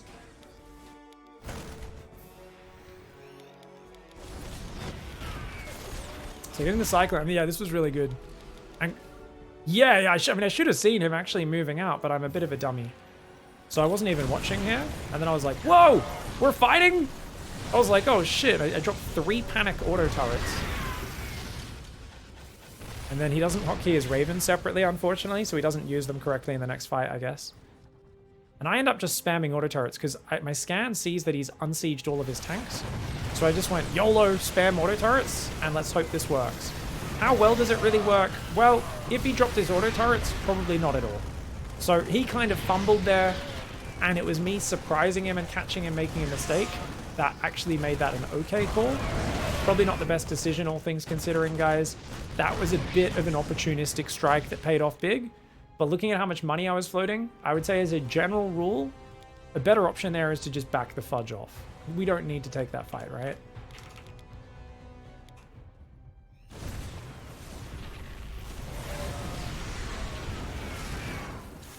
I was happy when you used all your energy for nothing there, but then I lost both my Ravens for free. That's how it goes, JC. So like I said, guys, I got 1,000 minerals. I need to look at home. I need to queue up more SCVs. I need to get the extra barracks building. You know, I need to make an orbital command center. All this stuff I need to do. I need to start making sure the factory and the starport are producing, which they're not. I'm floating lots of money. If I spend all that money and then just keep poking around aggressively, it's nice. Like, I could have rotated to the south, sieged up down here, killed an assimilator, and then just pulled back. And it would have still forced a lot of miss macro, a lot of pressure on Jesu, without me basically overcommitting quite as bad. That tank survived on 1 hit point. You're kidding me. F off. Damn. Units lost tab was actually in my favor, and I did save a Raven though, so it was not the worst thing it could possibly have been. If he went Liberators instead of Vikings, would it have been harder for me? Well, he wouldn't have had his Liberators sieged, so Liberators would... Liberators are there for breaking a tank stalemate. Having 1 or 2 Liberators sieged up with his tanks wouldn't have changed it much, yeah. So when you've got tanks standing off, you can siege a Liberator on the edge of their tanks to kill the tanks, or force them back. So Liberators are just for driving a wedge through entrenched positions, essentially, when you've got the air advantage. Alright, a big step up in this TVP, a 5.1k Protoss. It's a GM Protoss player. This is going to be quite a tough match. And we are doing the exact same build. A 2 Widow Mine drop. Which, you know, we'll see what happens. I definitely, because I only play 1 tank, I am a little vulnerable to 4-gate blink if someone hits it really just right. If someone shuts down my Widow Mine drop and explodes across the map and hits me really hard, technically they could kill me because I'm going a Hellion, then 2 Widow Mines, and then I'm only building a single tank. I'm a little vulnerable. That being said, I could actually build a 2nd tank reactively if we scout a 4-gate blink. So, depending on how good our scouting is, we can build a 2nd or potentially even a 3rd siege tank just to be super safe. Build extra bunkers and position. But our baseline way of defending 4-gate blink is basically just making sure our barracks swap onto the tech labs and start building those add-ons, or start building those Marauders, I should say, as soon as possible. It's more important to build Marauders for safety than it is to even start stim or combat shields. That's a mistake a lot of players make. Now, some games I scout for the proxy with my Reaper, and that is the more standard thing to do. There's been plenty of games where I haven't been doing that as well. Oh, Jesus, I didn't want to lose that. Misjudged it. And then I ended up losing it and having the barracks delayed, which delays the Reaper. Rough. Very rough. So good harassment by my opponent. Slow reaction by me, honestly. I've said many times, just pull the SCV straight away and you'll be right. Command center gets delayed a little bit as well. Okay. We don't need to follow him. Command center has been upgraded. Trying to deny the mining, but not really going to achieve too much. Yo! The Grim Reaper has arrived. SCV ready. Factory goes down. Shouldn't be any later than 210. Certainly. Let's do this. Yes, indeed. Get the second gas, because remember, we do not build the bunker. Oh, I forgot my depot, guys. Oh, God. Oh, God, I forgot my depot. Okay. We're going reactor after this, then. Oh, man. Okay, really thrown off my opening here. Ooh-wee. Okie doke. All right, let's get the bunker. And I'm going to have to pull those SCVs to fight if an adept comes in here at the start. Okay, guys? There we go. All right, this is a rough opening for me. Definitely going to cost me something.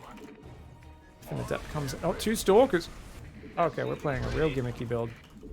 And because I messed up, this is especially bad. Add-on complete. Roger that. Huh? By the no. SCV ready. Huh? Notice we're trying to pull back the weak SCVs. Arm crew 1. What's going on? Cancel the Our bunker, base we is don't need under it. attack. Bunker on the natural I'll keep. Get the starport building. Keep building SCVs, guys. Command center has been upgraded. Go, go, go! Great damage. You gonna give me orders? Optics online. I'm going to try and kite with a lock on. Oh, I'll get by the number. Going to bring a lot of SCVs down. Yeah, not a good opening for him, but a very bad play by me because I didn't SCV scout. This is really costing me, guys. Gateway coming through. Armed and ready. Roger.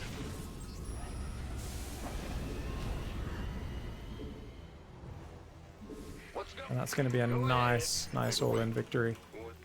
It's not even an all-in. It's a very heavy pressure opening, but that really screwed us. All right, we're gonna go a Liberator just as a nice little counter pressure tool to do something on the other side of the map. And if he hangs around, he'll lose a bunch of stalkers. by the number? Now that I have a second cyclone, but he's smart enough not to. This better be death from above. You can. All right, these guys are gonna push Add-on forward. is up and running. Keep building SCVs. Notice I've pulled a worker off each gas because I am in a very weak position right now. And we've got a second barracks on the way. But if I want to come back in this game, it's not going to be off a timing attack. It's going to be off macro. So we're going to try and get a third command center started as soon as possible. Oh, Jesus. Get out of there. Get out of there. Run, run, run, run, run. All right, let's try and get up in here, shall we? Liberation is at hand. Got freedom? Got something for me to kill. SCV ready. SCV ready. Here. Who won? What? You gonna give me? Comms open. Standing by. SCV ready. Okay. Wow, this guy's playing a really crazy style. Huh? Go ahead. You want a piece? Our base is under attack. You gonna SCV ready? Go, go, go. We have you on screen. SCV ready. By the Extra tanks on the way. rear. Add-on Third command complete. center's building. Let's get that third barracks. Stim. Give me orders. Been waiting on you. Incoming Okay, we're orders. just going to move the lib forward just a little bit. Our SCVs are under fire. Okay, and it's a DT drop. Add-on Nice. is This up and guy's a running. tricky little fucker. Our base is under attack. Been waiting on you. They're hitting our SCVs. That's low. And that's going to be game. GG.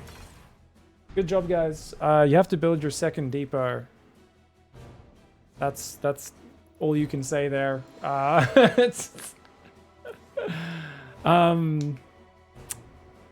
Yeah.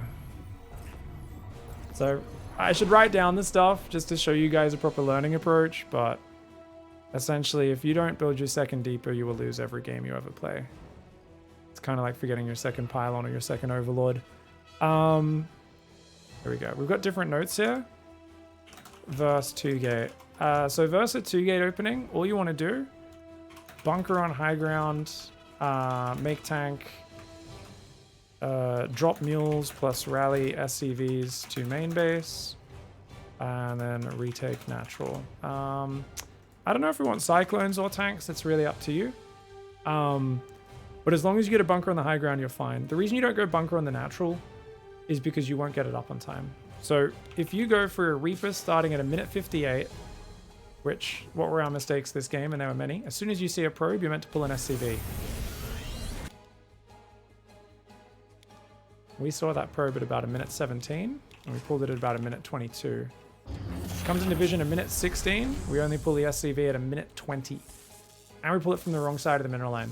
And remember what I've always said, guys, if you pull late, always pull 2 SCVs if you pull late. And just, if he's this low already, I should have already swapped him off.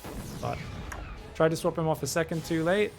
Reaper is now 4 seconds delayed, which is a big mistake. Fluffy says, you want tanks? Cyclones are going to be sniped by the Stalkers. 4 Stalkers, 2-shot a Cyclone. Yeah, tanks are definitely better. Cyclones, if you produce Marines, though, they can be perfectly fine. But you just need to defend on the high ground. You should never be defending on the natural against a 2-gate opening. So normally, the probe hanging out in the back is already a tell that your opponent's being a cheeky fucker, guys.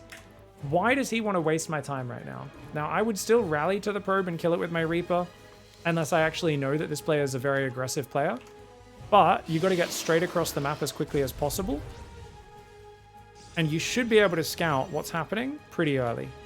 But you can't be wasting time looking for proxies. If you scout for proxies against this, it's going to be tough. Now, it's not going to be the end of the world if you remember to build your second depot. But if you forget to build your second depot like a moron, then you're just dead. The idea, though, is your Reaper sees what's happening normally by about, what, 2:20, something like that? Maybe a bit earlier than that.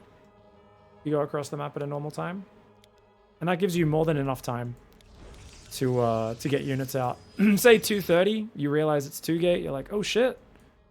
Bunker on the high ground. Takes 29 seconds to build. And you can see by the time the Stalkers are there, you'll be good. Bunker on the high ground, make Marines, make a siege tank is probably the better way to do it. And just continue your build. Make the orbital, and then drop the mule on the high ground, lift the command center up if they're hitting it. And just stay on one base for about a minute until you've got a siege tank out on the ledge, and then you can just push down with Marines and siege tank, build a second siege tank to be really safe, and you'll be in a really good spot. You'll always come out ahead versus that opening if you build your second depot on time and if you go scout across the map. But if you don't scout, you leave your Reaper at home, things can get a little bit nasty. So, well done by Fluffy. All right, guys, we're going to rematch Fluffy. I doubt he's going to do the same build, but that's fine. I think one of the little things there is just how a few slight differences and how like annoying he was with the probe in the main base, and normally people leave with the probe by then. It just kind of scrambled me a little bit, right? It just distracted me. Just enough me going, oh, this is different. Normally they don't stay in here with the probe. Why is he in here? Is he going to recall that probe? I was thinking about that when I was meant to be building the second depot. So just remember, try not to think too much when you're playing StarCraft. A little bit of thinking is good.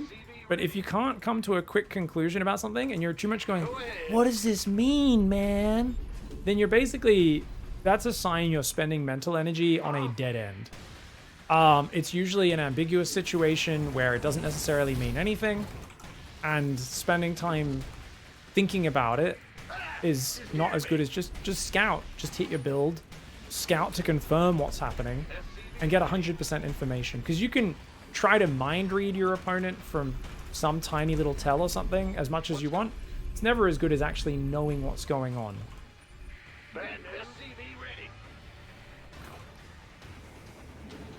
Alright guys, gonna rally up to 19 workers here. Big job, huh? And remember, the moment they come in, you wanna pull that guy over. Huh? In the rear. SCV was on A move, but sometimes the worker pathing kind of bugs out like that. Go ahead.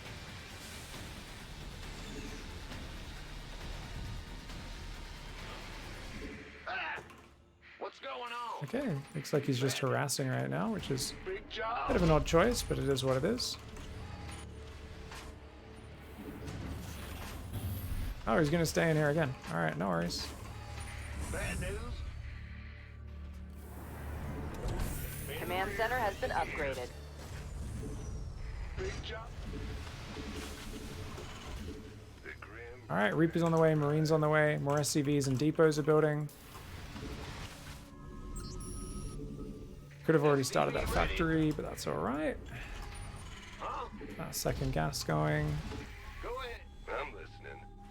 We're gonna go straight across the map, confirm what we're up against. And there's no expansion, guys. Ooh-wee. It's 2-gate again. Oh, okay. What's going on? You know, there's part of me that's like, dude, I could probably actually, is there a zealot coming in? If there's a zealot, I need to get that command center finished before his units get in here. Okay, reactor's on the way. I'm listening. Nothing I can't handle. Yes, indeed. Tech lab, orbital. CV ready. Yeah, as long as you scout across the map, this will be good, and then you can deny the base as well. On now. Because his next 2 units already moved out. Death from above. Fair enough. Cool, he'll get some Add-on damage complete. done, but that's okay, no big deal. Tank, and make sure your Marines rally up here, because only one can squeeze out there. So if I rally there, Add-on they'll is get up stuck and on the running. outside of Command the wall. center has been upgraded. Kneel on the high ground, and then just pull it back, guys. My man. We're going to see if we can get another worker with the Reaper. And I'll see if I can build a depot. Second barracks, medevac, Marine. I'm listening. What's it worth? So yeah, we're just being as annoying as we can over here. And then each time we do it, we just withdraw the Reaper so I don't need to look at it. Alright.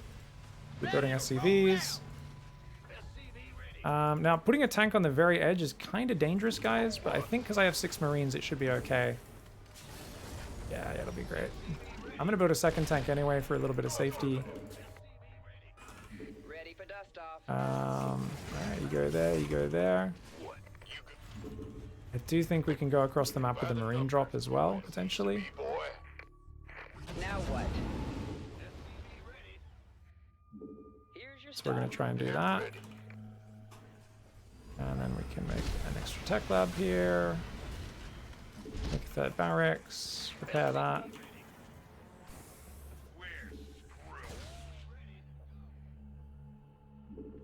What's it worth? Ready for pickup? Those guys are going to run in the natural, where hopefully there's still no command Add-on is center. up and running. Gateway. SCV ready. Who wants some? See if they can do some damage. Get a Raven started. Get 3 racks pumping. Look how few probes he has, guys. I'm on it. Armed and ready. Outstanding. That's fine. You got it. Where's the emergency? Whee! Take the gas. Oops. Get these guys onto reactors, get the 2 barracks on the tech labs. You guys are going to notice a lot of familiarity with these pieces.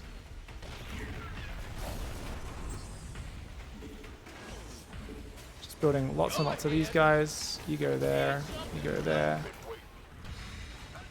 Get the engineering bay, let's get the 4th gas, put the guys on gas. Start the depot wall off, usually a good thing to do. Reaper will try to kill some more probes. Let's get that 3rd command center. Could have started this a little while ago. By the numbers, boys. Boy. Alright. Add-on complete. Try and hang out there.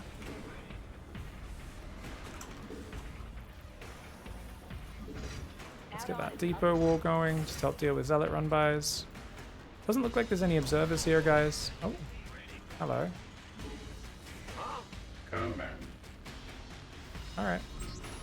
Let's slow down a little bit and just make sure we're nice and organized, shall we?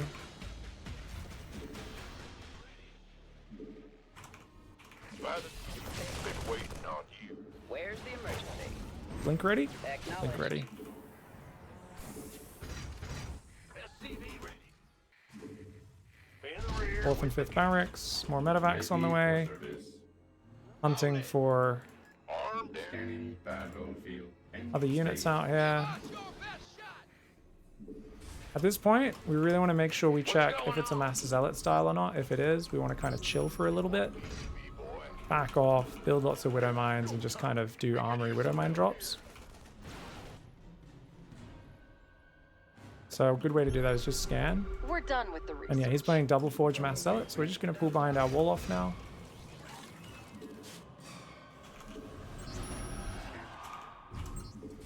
Ready for service. What's Gonna get going the on? armory going.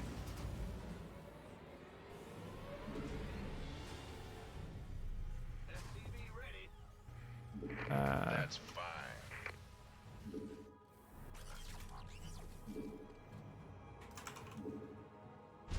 Tech Lab Nothing Reactor. left in that mineral cluster.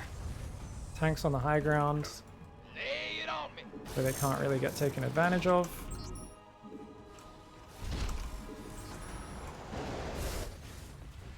Concussive, combat shields, more Widow Mines, more medevacs. Add-on complete. There you go there. Awesome. This better be good. By the numbers. Talk to me. Been waiting on you.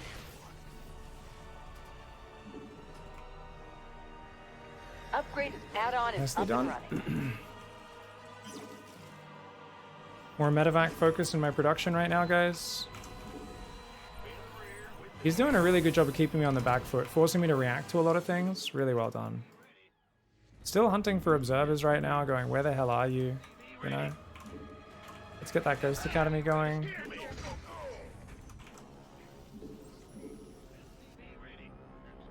We've completely See if we can mined out get a down mineral that left field. side. Right. Who wants some?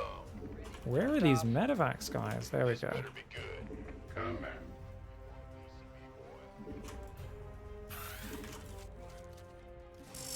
Been waiting on you.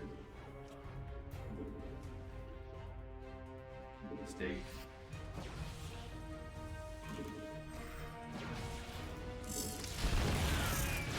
We're done with the research. Our SCVs are under fire.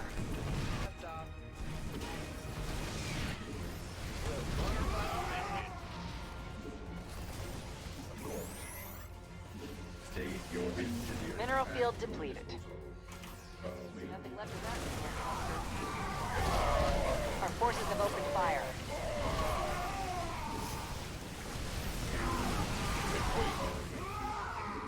I got a critical mass of bio here, guys. So even though I'm only fighting with just the bio and everything else is kept sieged at home, just feels like a good spot to be in. Your request. Ready. Our base is under attack.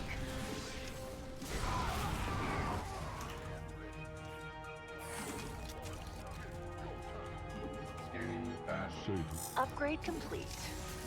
Repeat last transmission. Come back. State your request. Okay, you can go there, get a second starport. What's going on? Ghost reporting. Ready for service. Scanning battlefield control. Oh, yeah, this army's gonna get wrecked by me, guys. Come back. Awaiting order. Scanning battlefield. Ready. State your request. By the number, boys. Standing by. Oh! Ho, ho! Our SCVs are under fire. Thing about this army, guys, is it's Our base really is good if you under don't have attack. enough units at home.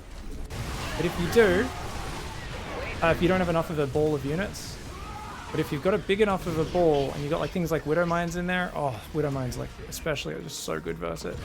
Kill the Archon. Kill the Archon before he gets to the battery. Sure. Alright, that's going to go out there. We've got these guys that are going to go out front, repair that, and then go there. Command center has been upgraded. Alright, State your request. more ghosts, more of that stuff. You go there. We've got Widow Mines covering that side. Mineral field Build a depleted. few turrets around as well in case it's other stuff. Rebuild SCVs right now, make ship weapons. Make 2-2, as well as drop some mules. Okay.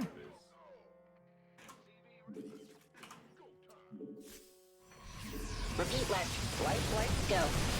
Nothing left in that mineral cluster.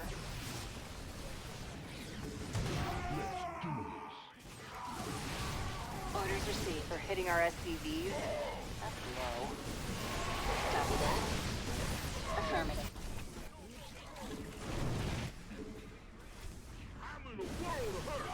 Our SCVs are under fire.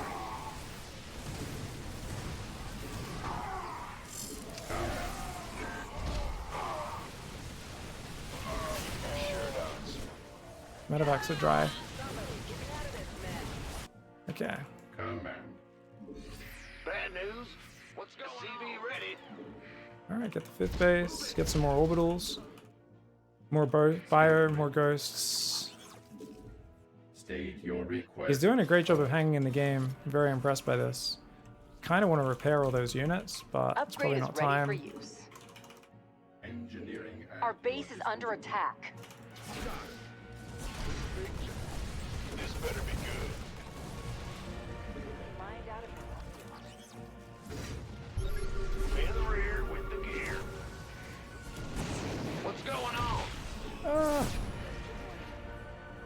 State. Been waiting on you. Bandit.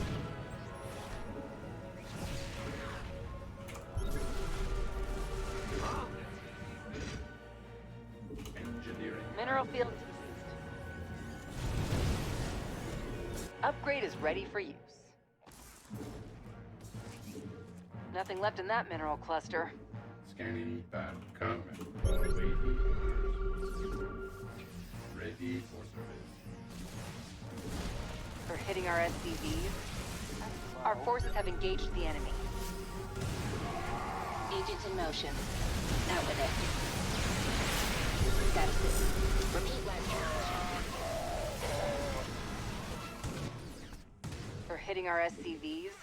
That's low. Ready. why does he still have stuff? Channel secure. I guess he just has way more stuff than I ever realized. Freedom. Repeat last transmission. Alright. Doing a great job with DTs, and apparently he just has more edge bases than I ever realized. Okay. A Vespine Geyser's command center has been upgraded. Ready. Alright, I desperately need more barracks right now, guys. As good as that front position was, Command center has been upgraded. letting him mine from these other bases is definitely starting to haunt me. State. He doesn't know how to deal with widow mines, which is great. They're just like everywhere right now.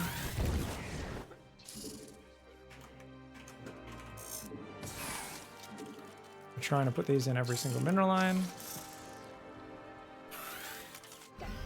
Our forces have opened fire. Ready for service. Okay, Flight's here. these guys can just chill there for a bit. Alright, get a turret there. You guys go on gas. A few more SCVs would be nice. Put a widow mine in the mineral line. Alright, let's build some Vikings to deal with the Colossus in a little bit. I would like to go Mineral lib field range depleted. and +2 ship weapons as well. Our SCVs are under fire. Engaged the enemy. Here we go. These guys are going to go down there and then there. Add-on complete. Lots of money required. Definitely want +3 as well. Why not?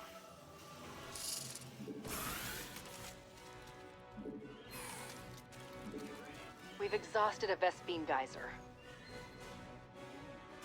Our forces have opened fire. Our base is under attack.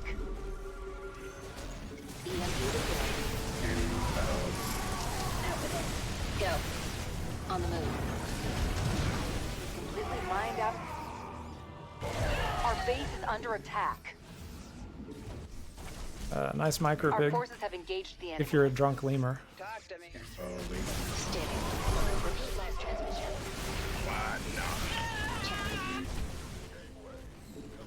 He's playing really good, man. Awaiting orders. We've completely mined out a I mineral. don't know how he has so much money. It's crazy. Talk to me. Oh man, this fucking Raven needs to die. This Raven has actually made me miss micro so many fights in a row. Our forces have Anyone opened who is fire. wondering why people don't build more Ravens, this game is the perfect reason why. I kept thinking, oh, I'm keeping the Raven alive, that's good. It just makes it so my muscle memory doesn't work, because I've never had a Raven alive this deep in the game before. Well played. He played fucking good StarCraft, man. So many lessons from this game. Agents in mode. Gotta sit rep. Standing by. Go. Out with. Repeat last transmission. Be decisive and go kill them, being the main ones.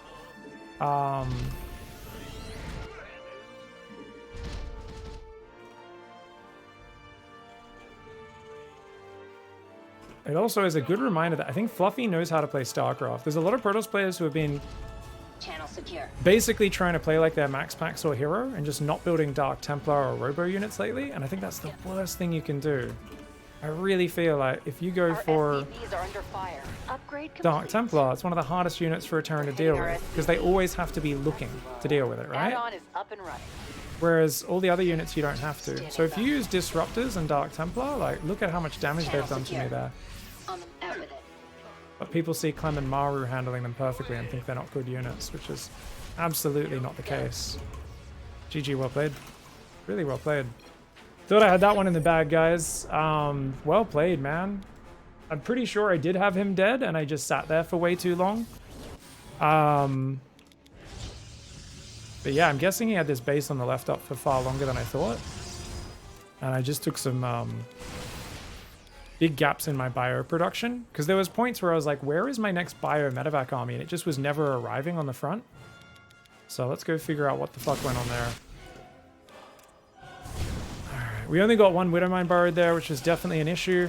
He doesn't have any detection, which is what I'd kind of expected, guys. So I was expecting, you know, Widowmines to be really good. But on this map, these watchtowers caused me a problem. Because he maintained map control really well, I could not get those Widowmine drops across the map without him seeing them. Because he kept a Stalker there, and he kept a Stalker on the left watchtower. So from the moment I built the armory and started going for those Widowmine drops, I figured he's going to see them coming and stop them. I still probably should have just gone around the edges, one Widowmine drop on each side, because that still would have been a lot of APM to actually handle that maneuver. He did a really good job of fighting for map control while playing a Mass Zealot style with the Stalkers, and then goes for the Robo Templar Archives transition and the Double Forge, which is awesome. Really well played by him. Alright, let's go watch this fight on the right. A little slow on pulling my SCVs there, was definitely sloppy. Anytime you've got anti-armor missile on them, you've got a big ball of bio, it's not a bad time to fight. However, even then, I thought that fight was way better than it was, and this tells me I've made some bad decisions already in this game. Because I was fighting without my Widow Mines, just because he was being kind of annoying with his Stalker movement, so I kind of left them all there. But if I get that bio ball bigger and join it with my Widow Mines, there's nothing his army comp can do versus mine. But instead I fought without it, because he's doing such a good job with the map control. And this is why Widowmine drop on the far right, Widowmine drop on the far left. And this is exactly a reaction to the style which we saw he was doing at 7 minutes. Remember we scanned, was it 7 minutes? Somewhere around there. Check this out.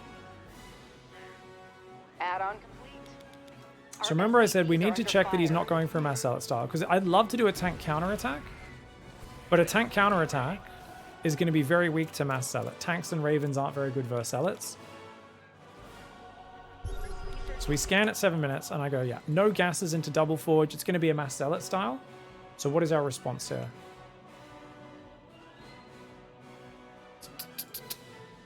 Snooze the ad break. TVP. Cool.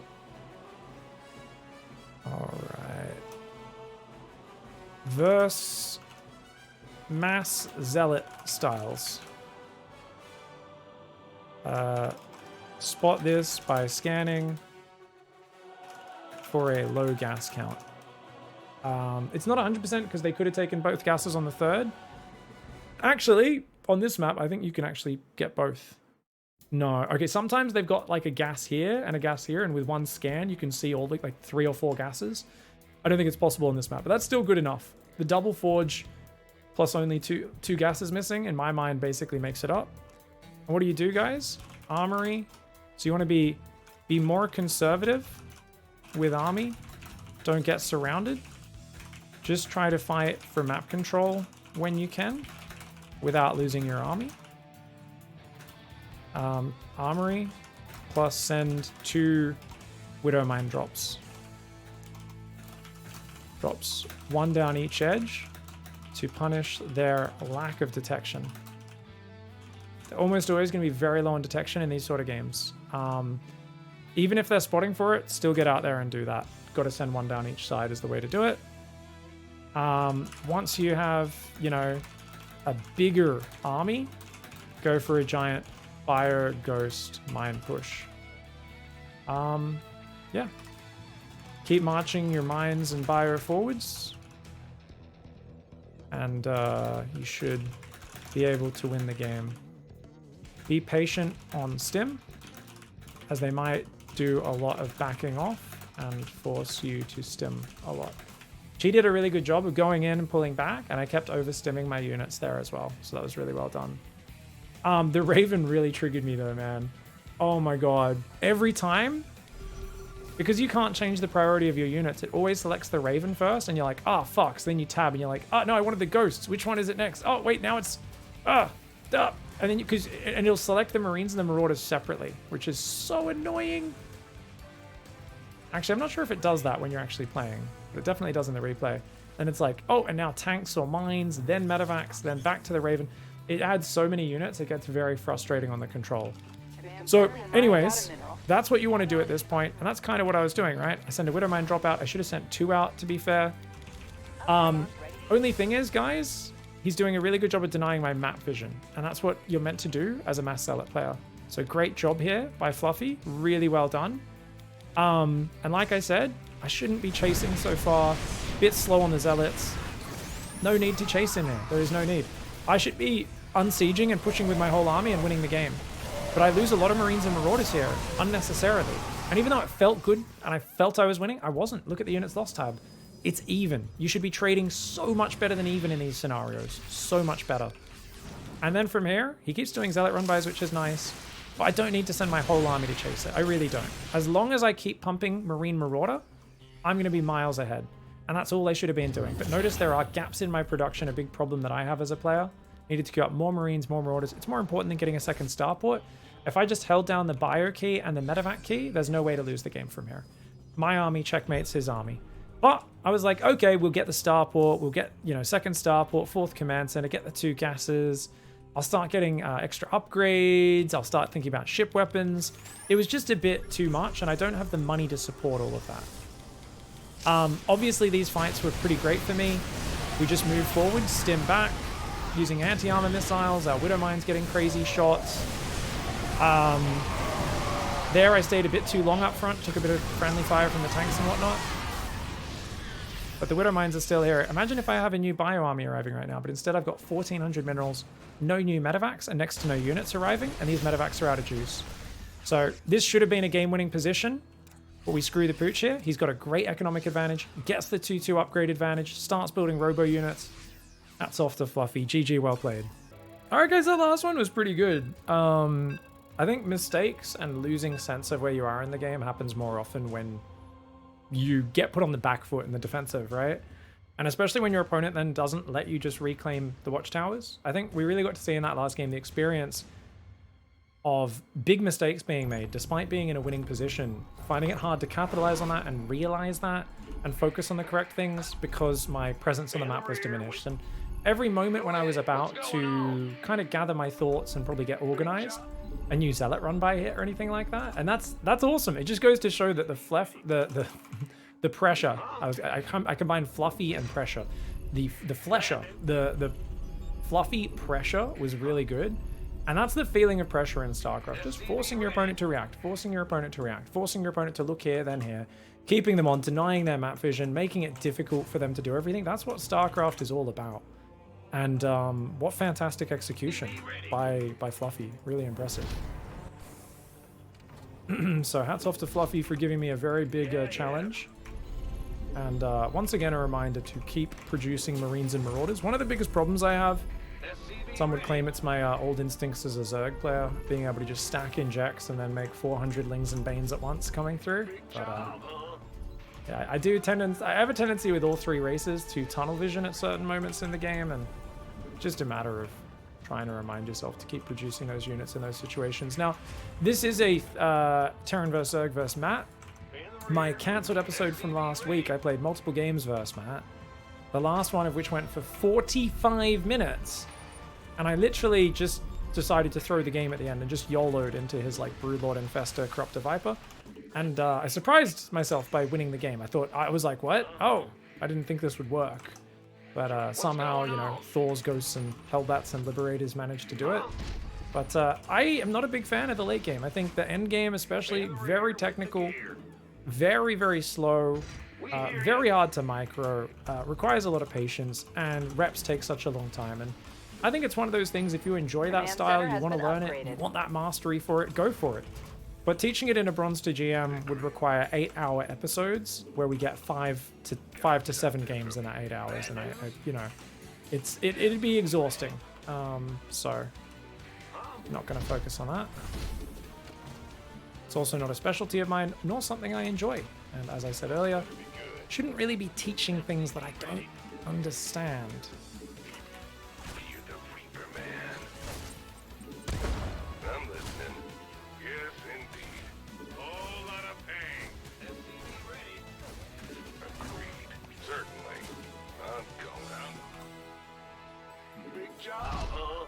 I've been waiting on you. What? SCV ready. Oh, he went inject rather than creep tumor. Interesting. Man the ring. I forgot to build a reactor as I went in there, guys. Slight mistake for me. That can actually have quite big consequences. So we're just going to build one Hellion and a starport. God, Definitely throws off the rhythm of the build, but it's not the end of the world. Who was it? Go in. He forgot one of his queens. His queens are mistimed. Ooh. Not my best sack, but at least I keep a bit of pressure up by doing that. I don't Add-on is know up and running. where his guy is. SCV ready. Command His center. Overlord guy, that is. Oh, this is delaying the Liberator, building that tech lab then. Not the end of the world, but definitely something I could improve on a little bit. SCV ready. Let's do this. SCV ready. Add-on complete. Ready to raise some hell. SCV ready. Light it up. I'm waiting on you. Oops, accidentally just pulled workers off, guys. Go ahead. In the rear. Get the depot started. We'll butter 'em up. SCV ready. Let's get stim started. Keep building workers. Make sure that orbital starts up. The control click there, accidentally selecting the units off the screen, just created a lot of extra busy work for myself. So definitely a bit of a sloppy one, but it is what it is. SCV ready. And he's going for a 15-15, guys. That's fine.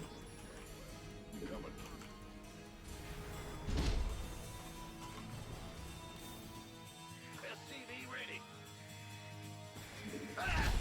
Command center has been upgraded. Got Light it up. Ready to raise some hell. SCV ready. Nice aggression from him.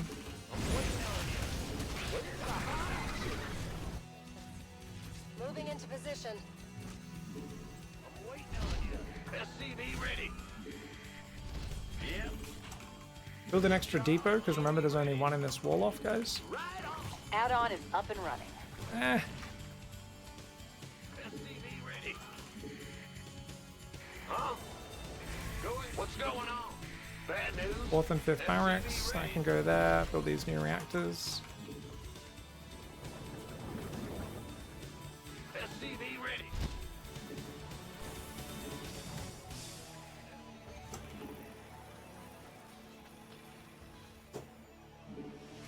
Talk to me, boss. SCV ready.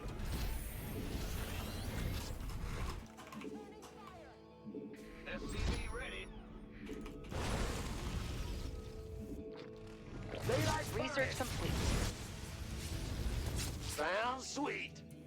SCV ready. This Add-on complete. Add-on is up and running. Liberator finally got cleaned up. No worries. Do a supply drop because we're a little late on the other things building. I'm a little bit stiff from that last game. There's one thing I noticed is a big problem for me is my adrenaline gets pumping when I'm playing Terran ladder sessions, and the longer it goes, the harder it is for me to just remember to breathe, calm down, and do my build orders, which is the most important part. Hurry up, depots. Come on, man. I should have done a second supply drop, apparently. Armory goes down now. And... What? 6-minute Mutalisk? Our base is under attack. What the hell? The crazy builds these guys get away with, because I'm not very good at StarCraft. That's a wild build order. Good on him, man. Our SCVs What the are under fuck? fire. Who gets mutas out at 7 minutes? We're done. You gotta remember, I'm playing GM players who know what my build is before the game starts. So it's not easy. And StarCraft is about strategy, and especially playing against Zerg, if they know what you're gonna do, usually they can kick your ass. This is still wild. Our Like, base I'm is under literally just attack. staring at it going, what? How? I'll try to come back from here, but I'm honestly floored.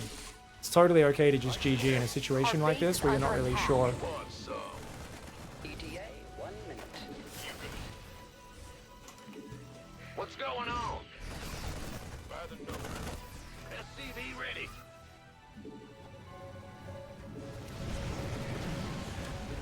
Upgrade complete. Our base is under fire.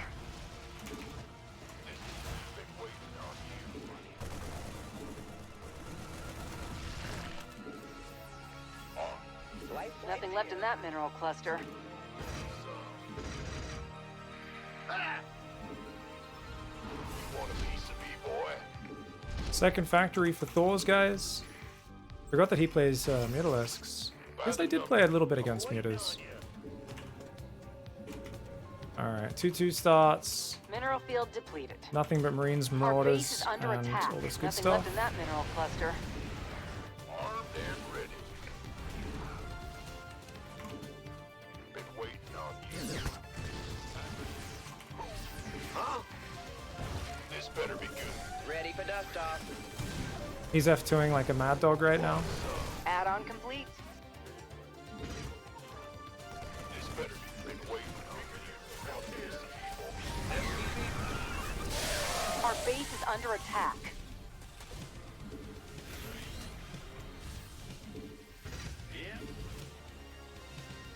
Armed and ready. Sure thing. Research complete. Mineral field depleted. Been waiting on you. Yeah, yeah. SCV ready. Okay. You're the boss. This is a big job. Okay. Try and get some more depot walls out front now. Add-on is up and running. It's about to get heavy. Yep. Our base is under attack. The command center has been upgraded. In the rear with Our hitting base our is under SCVs. attack. That's low.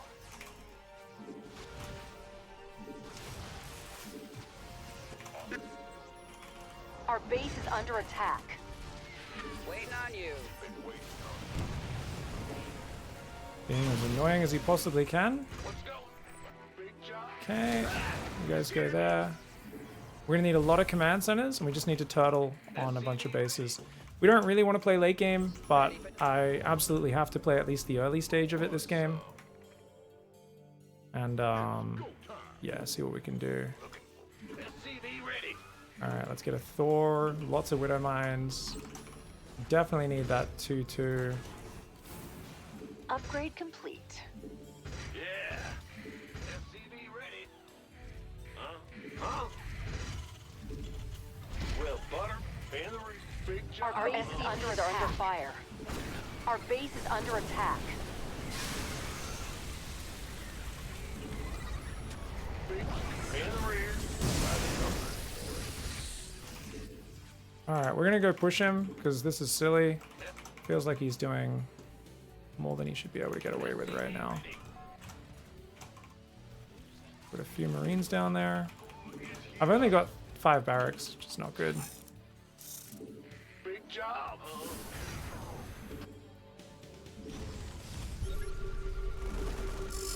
Been waiting on it. This better be good. You fool.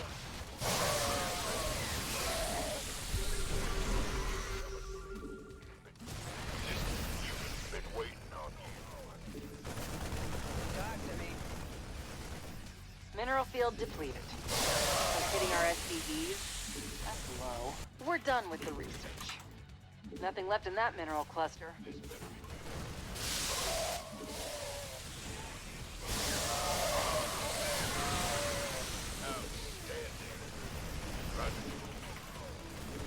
Our base is under attack.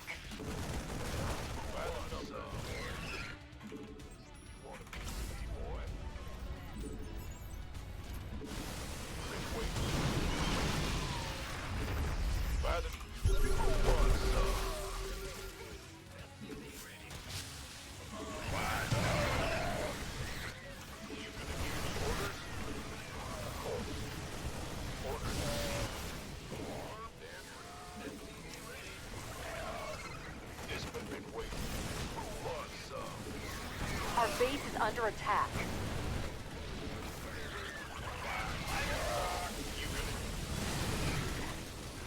Ben? What's going on? This better be good. Been waiting on you. Alright, we're just taking everything over there. Yeah, he was 100% focusing everything on trying to kill me and wasn't spreading creep, but he also probably was building a lot of economy behind it as well. So that's definitely hurting me. Okay, we're just going to spread these units, get a few guys up front. Nothing left in that. Our SCVs are under fire. Ready for dust off.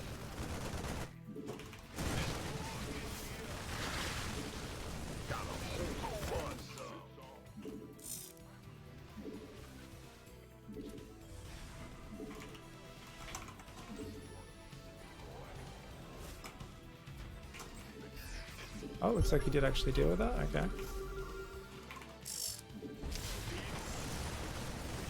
Upgrade is ready for you.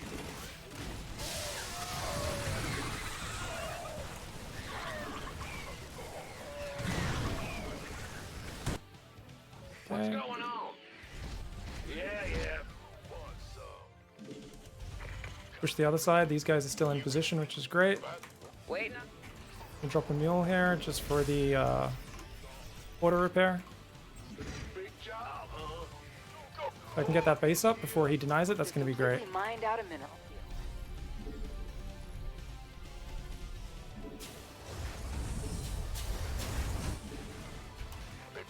Gangway, coming through.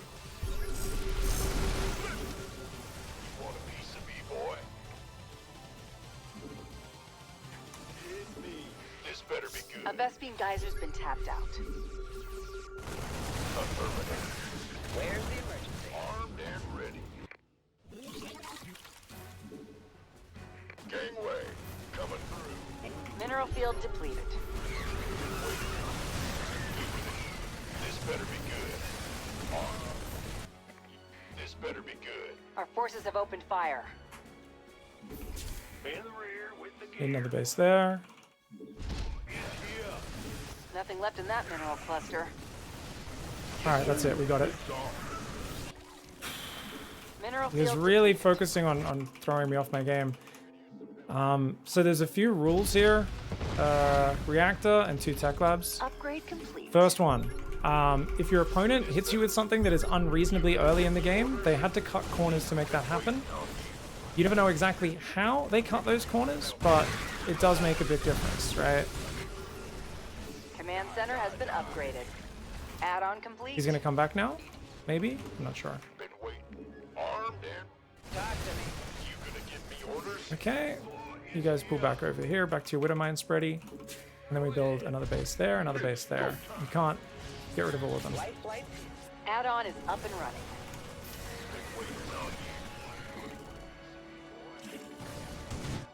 See, we've got Upgrade is ready for use. transfer workers time, guys. In the rear with the gear. Oh, yeah. Lots of mules. Let's try and get a few more command centers so we're actually set up for the late game.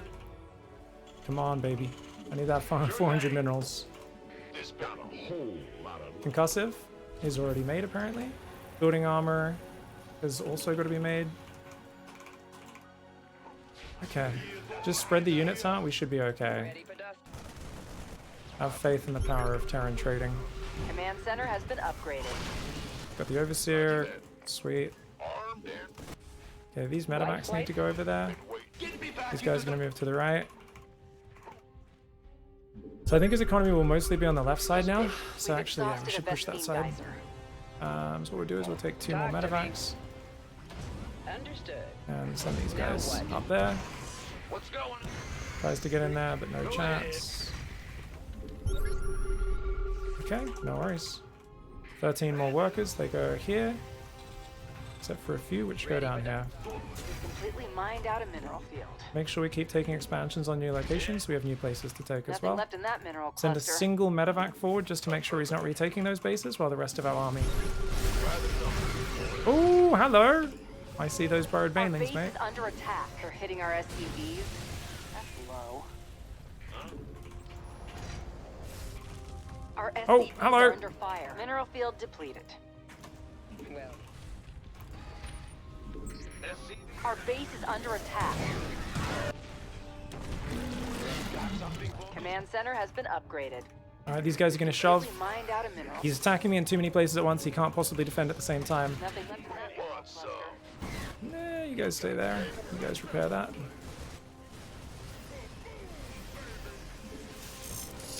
Start setting up the pre-spread. We're hitting our SCVs. That's low. And this time it's deep in his territory. Our base is under attack. where's now what? Okay. In the rear 2 with factories. And 7 barracks. Yeah, now that I remember last week, Matt is a very disruptive player. We did play last week. I should have remembered that he was going to play like this.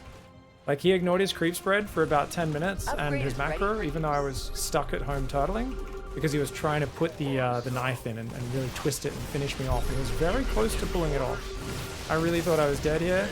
I had to go mega try hard to bring this back. But man, those meters Command came center out has so been early. upgraded. This is a 15-15 into a well-timed third. And that, I mean, 100% he must have skimmed on Zerglings or something like that.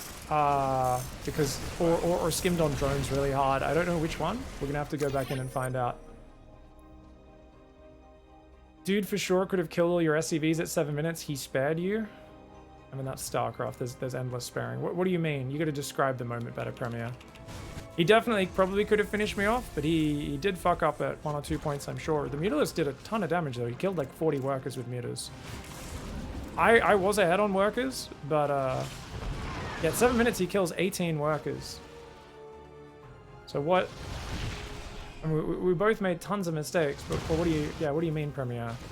Here? You think he could have rotated in the main? I had plenty of Marines to defend him at this point.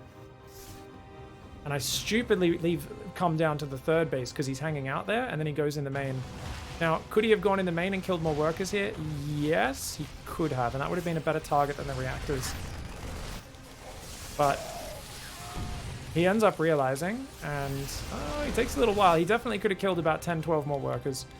I was F2ing like mad. I mean, this just caught me so off guard. Mentally traumatized. I was shocked. I had no idea there was mutas. Alright, guys. So anyway, let's take a look at this build. So it was a 15-15. His third was a little bit late, wasn't it? And he goes Spire. Fucking insanely early. Oh, this is Cyril. Is this Cyril's build, Matt? This is your version of Cyril's build, right? It was a normal hatch first, not a 15-15. That's a frigging insane Spire timing, guys. That's pretty well done by him. But it wasn't really 2 base muta, was it?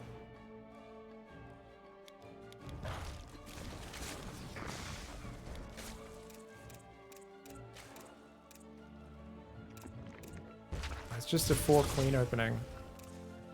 4 queen openings are very weird.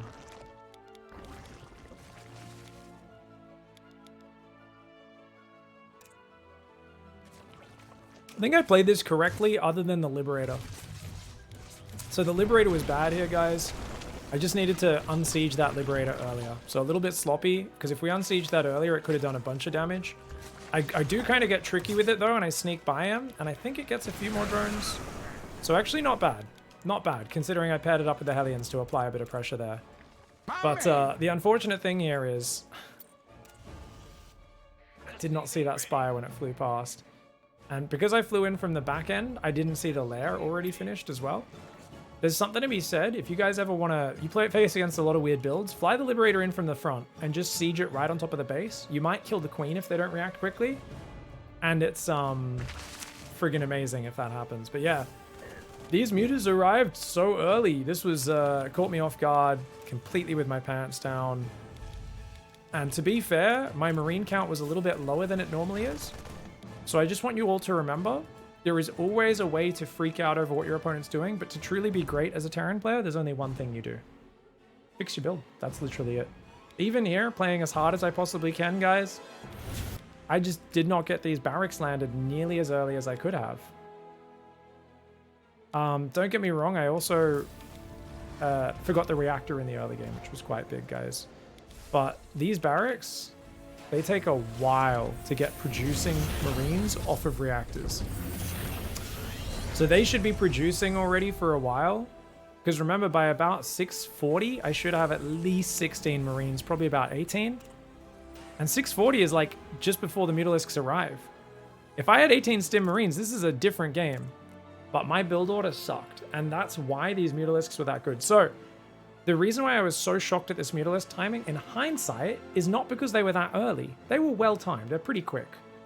But it's because I fucked up my macro. And isn't that exciting? Because it tells you as a Terran player, you don't need to think. You just need to do your build better. And this is something I have to remind myself on a daily basis with Terran, is just do your build better. Just macro better. Just execute the build better. Terran is the brain dead race, and we've always said this. As Terran, very mechanically difficult playing standard bio styles, but the answer to 90% of cheeses, weird attacks, and strange things is just do your build better. StarCraft's kind of like that in general, but Terran especially is even more so like, oh man, I could have had 16 Stim Marines right now? Fuck yeah. I mean, I can just stim on those mutas and fuck them up, man. What the fuck? You know, I could start a turret in each mineral in each base right now. That's crazy. That's crazy. From there, obviously, I just tried to go into the second... I tried to counterattack because I just kind of was losing my cool. I wasn't playing very good, but I also felt like the way he was attacking me got so sloppy with his Ling Bane. And to be fair, and I'd F2'd as well. The sad thing is I had my units well spread, and then I F2'd them like an absolute baboon a few times. And it's like, just don't F2. Keep your units spread half here, half there. Turrets in the back, start spreading Widow Mines out everywhere and you'll be good. Because he sniped the reactor, that actually really hurt me. And I should have brought these Widow Mines to the front. Yeah. It's being very annoying with his Mutalisks. It's up on 82 workers, going on 5 bays for 62 drones, 62 SCVs. So I was in a pretty bad position here, but he starts getting really weird with his army movement. So check this out. Not a bad attack at all for him. Gets a few SCVs, cancels the command center, pulls out. Should have let the medevacs heal those SCVs, I think. But I was just like, okay, I'm so disorganized. I'm really flailing about. I think I just need to go force him to defend my army. And if I do that, we'll be good. Here, I should have spread most of my army, grabbed 2 medevacs worth of Marines and Marauders and stimmed them forward. Tried to clear creep and just keep trying to bait him in and start moving just 1 or 2 Widow Mines forward. And everything else is kind of spread all around this downstairs area. So if he ever chases me down the ramp, he's screwed. And when your army gets big like this, don't start a step your whole army. Just spread it and grab a small chunk and start a step that chunk. Because otherwise, we kept gifting him some pretty damn good hits on us. And then chasing on creep with my whole army. If he has any banelings at all, I'm kind of screwed doing this sort of move. Thankfully, he only has 2, so this is actually a rare moment, where if I stimmed forward in a ball, I could have won the game right here. but that's not reliable. That's just me crossing my fingers that he fucks up, which he did F up. But it's funny, that's the one moment where if I stimmed in, focus those two banelings down, I win the game right there. Because he's going to be forced to fight with his mutas and drones to get the banelings finished, and the moment the banelings are finishing, I just stim away off creep and spread my units again. Or I kill them all before they finish morphing.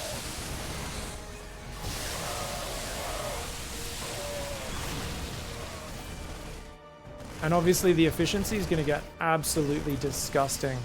Our base is under But attack. yeah, there was a lot of chaos, and it all came off my build order being bad, guys. Missed the early reactor, and then I was a bit slow getting into marine production. So that's that. Last Airso says Dredgeline, I've lost my grip on how to play Zerg. I never know when I should be aggressive or defensive. The trick is, this is what happens when we lose confidence, Dredgeline. We start thinking about it in terms of, I just don't know whether to attack or when to defend. You start thinking too broadly. And all you want to think about is specifics. So if you instead said, okay, what's my weakest matchup? What's the one that's... Be introspective for a minute and say, which matchup am I really struggling in? Okay, what's holding me back? What's my build order? And then go post, you know, find a replay. You know, play a ladder session, grab a replay, analyze it yourself, write down a few points where you can do things differently or where you're really lost about what to do. And post that up in my Discord, in the Zerg discussion channel, and you'll get so much great advice. And you'll find probably just by posting it and analyzing it, you're already on the path to improvement. But then you get all this amazing help from everybody else as well, and it's just absolutely massive. Absolutely massive.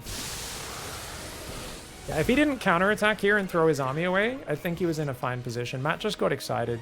He just needed to basically spam Q injects for 30 seconds, make Ling Bane, attack with half his army here while defending with the rest of his army on the other side, and just keep doing that over and over again. But Matt is, I think in general, likes to do a lot of fancy mechanics, and that's fun. It's fun. But playing a 5-base macro game and borrowing banelings and microing mutas as well as he did, very, very ambitious. What's hard to deal with Matt is you never know what he's going to focus on, because he does like everything a cheesy player does combined with everything a good macro player does. And he just alternates between focusing on macro and micro and borrowed banelings and like weird things, and Nidus is in the back, and you're like, it feels like he's trying to do everything at once, which is, while technically not the best way to play, because you're better to do one thing really well for long-term improvement, it's actually very hard to predict, and it makes it difficult for the opponent psychologically to go, wait, what do I expect from this player? If someone just cheeses all game long, you can play ultra conservative and just be really safe and get ahead. But if someone can go between very aggressive and then massive greed and then big economy and hive and borrowed banelings and creep spread, it makes it hard for you to put them in a box and simplify it, and you just have to play a solid game, which is what we had to do there. So guys, yet another game where I do fall a little bit behind, get a bit excited, but we managed to bring it back, which we can do against the Zerg players. And against Protoss players, it's the opposite. I get ahead and then I throw the advantage away. So identify these little issues with your play, look for the patterns, and stop throwing games from ahead versus Protoss, #1. Stop having to make comebacks. Stop being so behind versus Zerg. These are some things I need to get these into my brain. Hitting the build is always the higher priority, right? Hitting the build, hitting the macro. Unless you're doing like a 1-base all-in, in which case micro the fuck out of it. If you're doing like a super tight timing attack, micro the fuck out of it. It's okay to miss macro, right? But if you're doing a macro build, like when someone's doing a 3cc build and they massively fuck up their macro and they float 2k minerals while microing like a meaningless drop, and you're like, what are you doing? It's like the other concept there is point of diminishing return. Which is basically people will be in there with Mutalisks killing probes, and you're like, fuck yeah, it's worth miss-macroing. Keep picking off those probes. But then they lose all but 2 Mutalisks, and they keep microing it with all their APM, and I'm like, dude, you're not killing... You're killing probes so slowly now. Just either leave them there or leave the base and go home and macro, because you've got 2,000 minerals. So the longer you leave your macro without paying attention to it, the more it is screaming for your attention. And the more damage you're doing to yourself by microing units rather than going home and spending your money. So a little bit of miss macro, a little bit of inattention, well worth you putting pressure on your opponent, fucking up their build, messing them up. But there's a point where it's all about how much am I hurting them versus how much am I hurting them myself. And that's the cost equation you want to get used to. And whilst you are going to fuck up a lot, even at low levels, look at what a platinum player does when they get dropped. Holy shit. You can float 2,000 minerals, and going for a marine drop every game is probably going to be worth it every single time. Because that plat player who gets marine dropped literally panics so hard the next 5 minutes of their play are minus 500 MMR just because you did something to them in the first 5 minutes of the game. Like, it's crazy how much low-level players get thrown off by anything disrupting their build. They completely forget their build order and start just doing random shit. And you're like, oh. So even though you miss macroed, if you confidently know what you're doing after that pressure and like you start to get back on track, even though it's not hyper efficient, it actually pays off in the long run. Oh! Nice!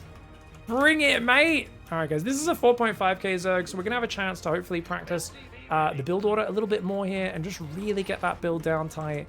You know, it's always something where reacting to your opponent, adapting is very nice.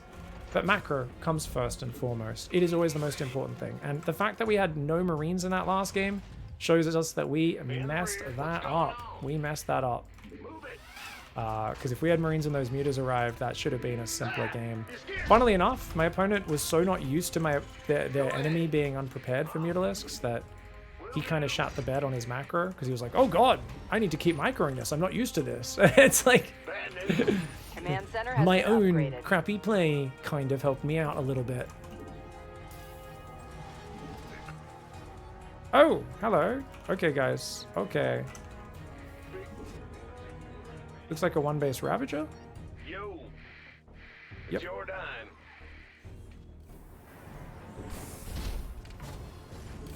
Okay, guys. Factory. All right, this is an old school build, man. But he's doing it into an expand off only one gas, which is bizarre. Yeah, it's very weird. We'll take a second gas. I know I normally play 3cc, guys. Actually, you know what? No, I think I'll still play 3cc. Yeah, I'll make a reactor. Why not? Just gonna try and delay him a little bit here. Certainly. Armed, huh? Hide that command center over here. Because if the roaches and ravagers run up there, they might see it on that side. Go ahead.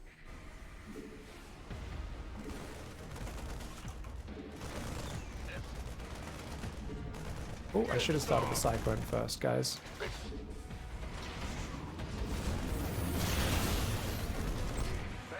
Couple of SCVs on auto repair. Depots here. Be in the rear, huh? Be in the rear. Our base is under attack. SCV ready. Command center has been upgraded. Will do. Cool. We'll lose some stuff, that's fine.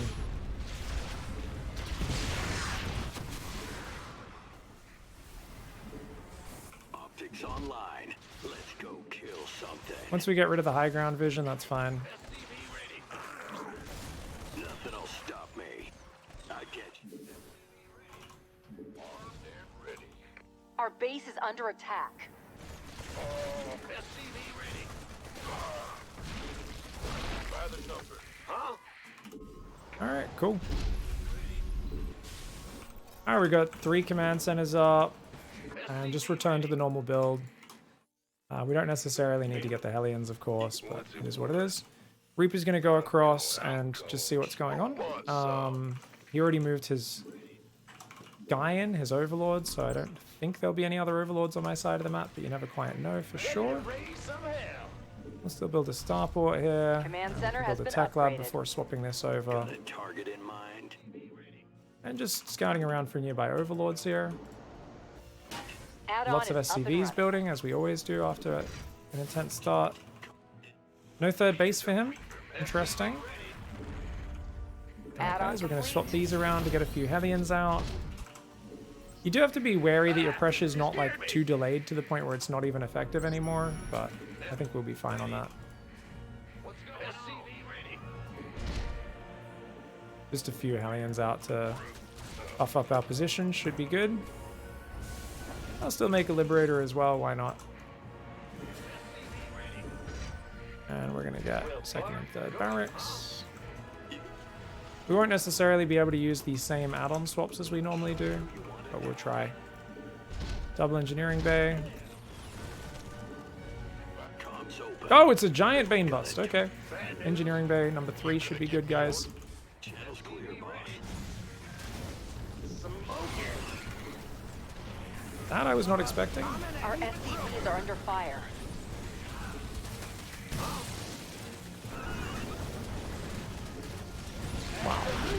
This is crazy. Reporting for action. Letting those Hellions get surrounded may lose me this game, guys. You don't normally see one base Ravager into a Baneling bust. This is so far outside of my realm of experience. It's kind of awesome. Our base is under attack. Alright. Apparently he morphed the fucking Baneling back there. Okay, let's make sure that doesn't happen again. This time we will not let our Hellions get surrounded. Yes, we will! What is wrong with my micro today, guys? Oh my god, I'm playing so bad. Oh my god. Alright, I mean, if they're doing something like this, of course they can't have much economy behind it, guys. So we're gonna keep trying to just get out here any way we can.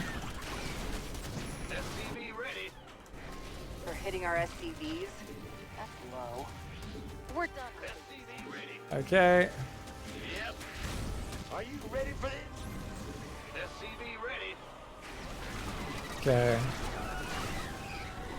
Bandit. SCV ready. Standing. Our SCVs are under fire. We're just gonna let him blow up on that, that's fine. Alright, gonna pull the command center back to the high ground.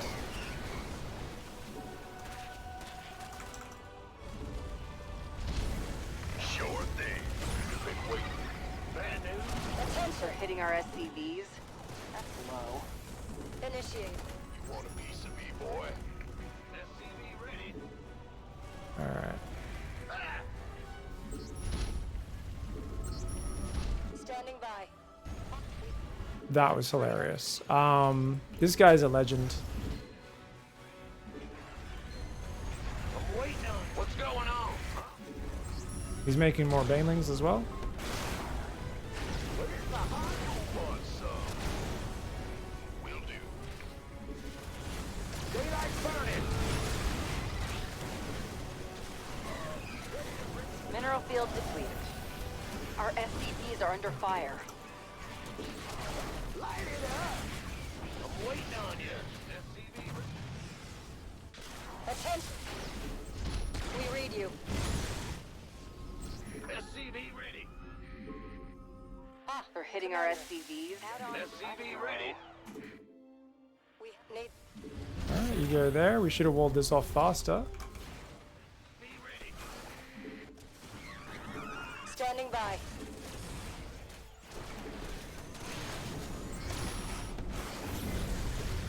Talk to me, boss. I'm waiting on. Got freedom. Be ready. Ooh, never underestimate a Terran player's inability to micro when they're shocked by something. He's channeled the oldest trick in the book.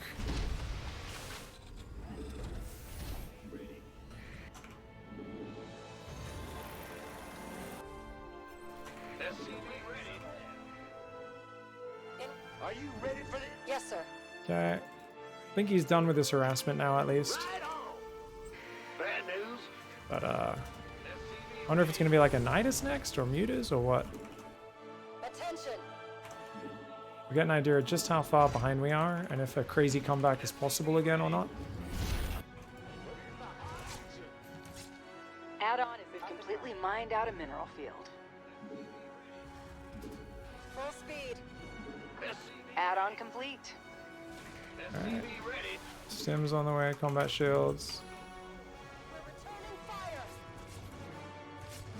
Got freedom. Super paranoid about this. Well done.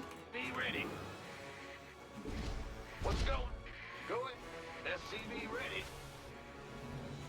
You want a piece of me, boy?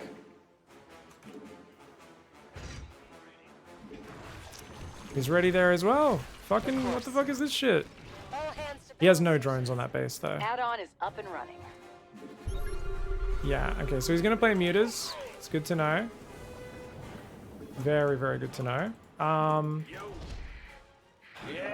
Yeah, we're gonna get the engineering bay here. Because you know he's gonna come in again. And, alright, we're just gonna be basically trying to defend as best we can.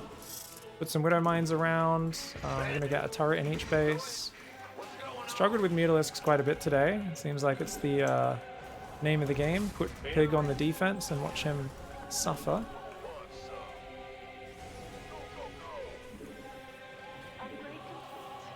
Research complete.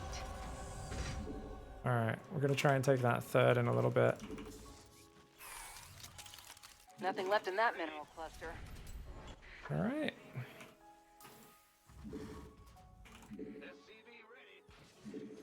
Got freedom. What's going on? CV ready. Huh? Go ahead. Gangway. Coming through. Try and build those two depots at the same time. By the number. Ready for dust off. 2 twos on the way. We completely mined out a mineral field. Try and get the turret. Our base is under attack. Been waiting on you. Who won? That's it. Our SCVs are under fire.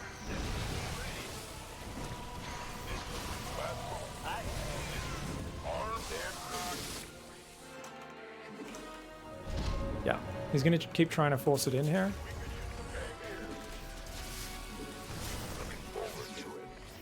Yeah, you better back away, boy. We're up to 50 workers. go, go, go. I desperately need to get my extra barracks, but we just can't get there yet. Yo, Okay. talk to me. Get armed. Yes, sir. Been waiting on you. Can't wait. Who won? He's trying to bait me out. This better be been waiting. This ready. Armed. This better be good. Mineral field depleted. Let's set some on fire. We're hitting our SCVs. Okay, he's too far ahead. He does know how to build units. It's heating up out here. Talk to me. Our base is under attack. Been waiting on you. Ready. Upgrade is ready for you.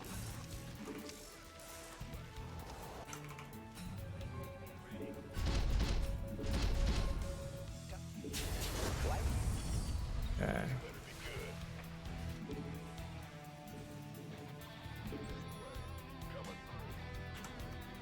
Wait, now what? Upgrade is ready for use. Okay. It's about to get heavy.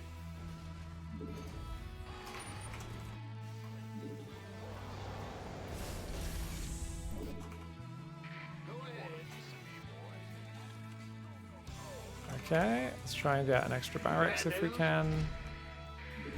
And an extra one. SCV ready. Oh, it's on. Talk. Armed and ready. Upgrade complete. Been waiting. I imagine we're gonna get more moves like that last one.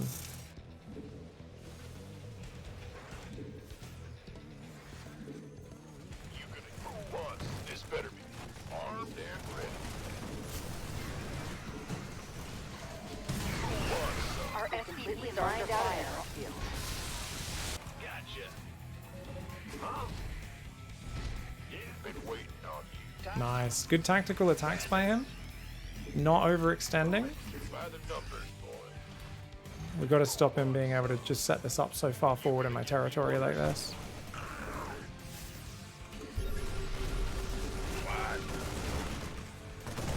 Armed and this better be good.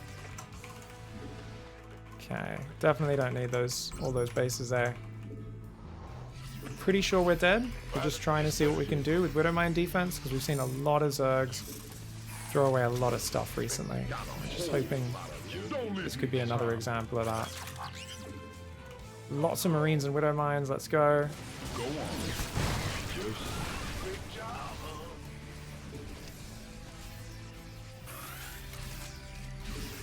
This better move by the number.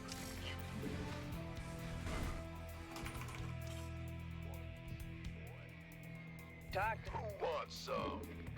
You respread the creep? Roger that. Not yet. It's good.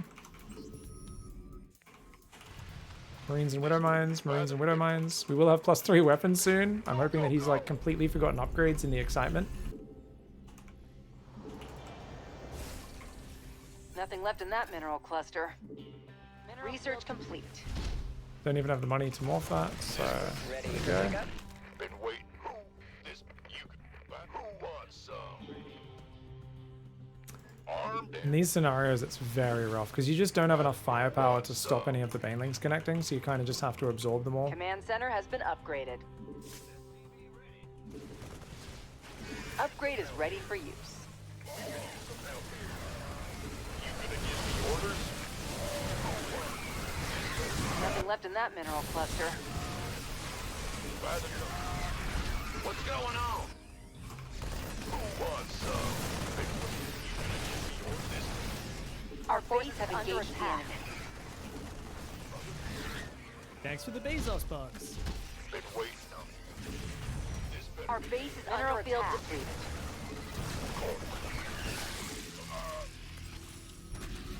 Ah, there's a Nidus in my We base. mined out a mineral field. That I did not know about. waiting on you. Our base Well is played. under attack. GG, well played. Oh, how many drones did he have on the Baneling boss? Was it like 25? That was sick. It was such a low worker count. I just could not believe what was happening. It was 30 drone, 2 baseling Bane all in. Absolute madness. What a legend.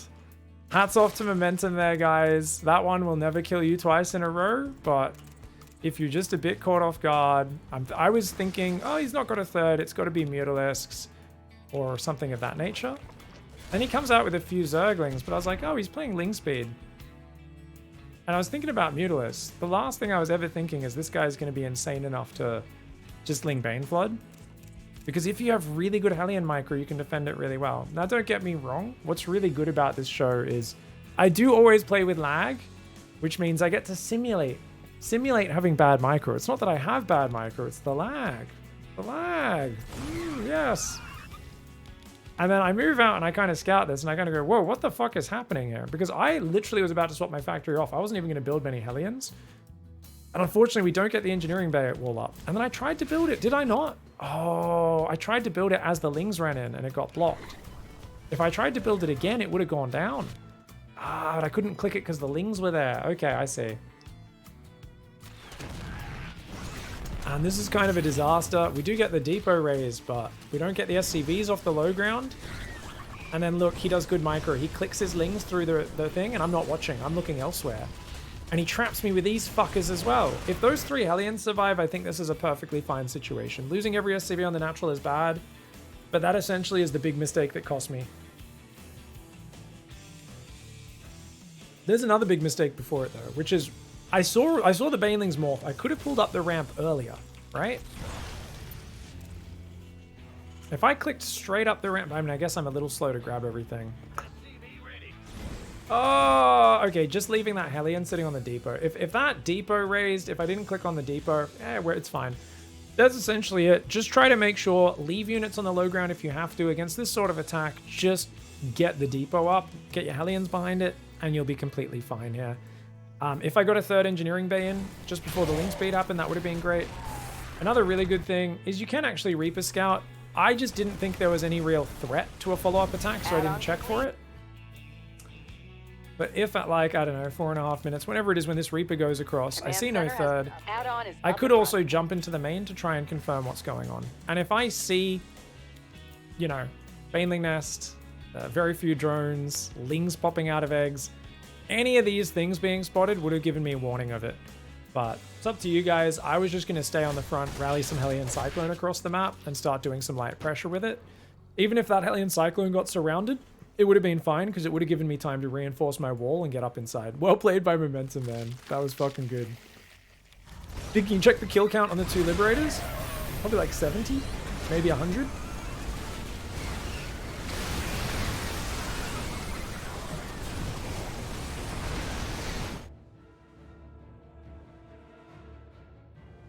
Oh, that's you, Ignoctua. Well played, mate.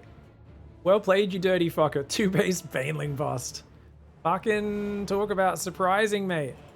So we've got 63 kills on this one, 36 kills on the other. 64, 36. We're over 100 kills, guys.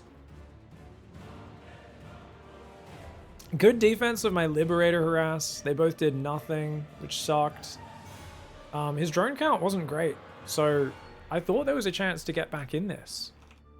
But he's just so far ahead on the momentum already. Like, he's already got a way bigger standing army, so this was going to be really hard to get back in no matter what. And he did a really good job of just attacking multiple sides, you know? Didn't just stay in one location. So even though the first Muta Baneling wave didn't do a lot, it's just like the endless waves were coming and coming and coming, man. 2 Cyclones could have been good here. Against what? Against the Zergling Baneling? No way, man. Hellions for the win, dude. Cyclones are for cocks. Boom, boom. This was the saddest boom boom. If I kept these workers alive from here, we would have been fine. Potentially. Maybe not fine, but, you know, there was a chance. But once they went down, it was like, oh no. 82 kills and 44 kills, guys. Holy shit, this Liberator pair was awesome. These ladies were keeping me alive while everything else was falling apart. 92 kills and 48 kills.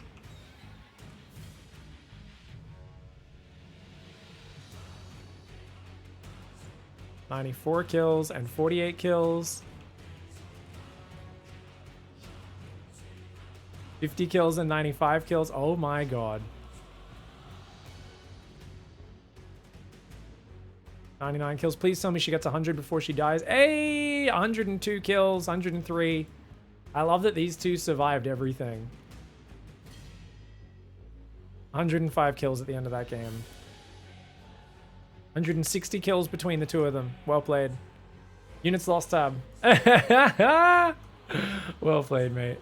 I think, guys, what I should have actually done... Oh! Actually, very, very good point. I fucked something up really bad there that I didn't mention.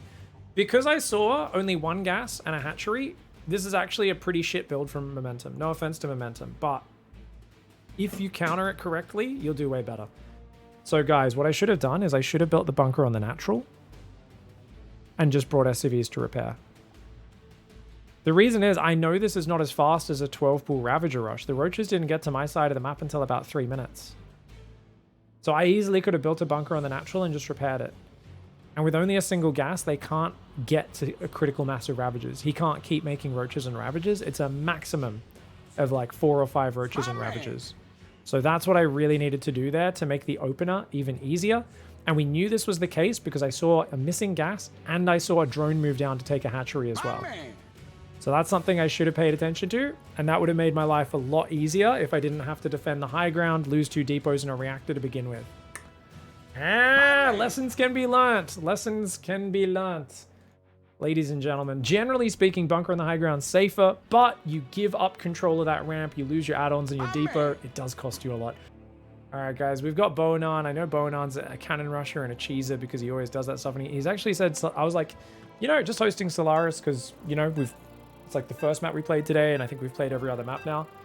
And then he's like, oh yeah, that's actually the best possible map for Cannon Rush. So I'm like, okay, I'm fine with it. I'll give you the advantages. I know your strategy. Well, I know that strategy. He obviously has other cheeses he can do as well. So we're going to play our standard build order and just try and react by pulling SCVs and stuff. Usually there's like 1 or 2 maps in each pool where if they have perfect positioning on a really abusive spot, it's very hard to deal with. And sounds like this is that map.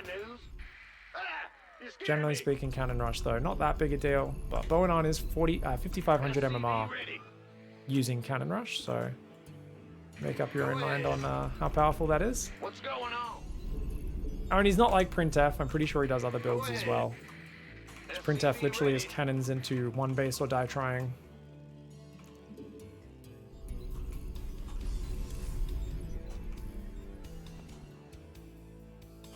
Is this Florencio's student? Yeah. Florencio is the is Nurgle, and Boanan is one of his great unclean ones. In the rear with the gear. Servants of Decay. Toss a coin to your witcher, oh valley of plenty. All right, guys. Cannon rush in vision. No surprises here, hey? Bad news. Big job. Wait, what? SCV ready. You're kidding me? That's walled off? What's going on? What's bad news? Go ahead. SCV ready. Listen.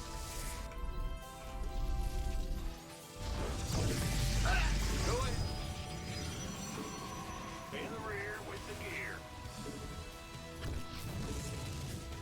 Orbital Marines on the way. We're still chasing the other guy. What's going on? Hello! I told you guys to attack him.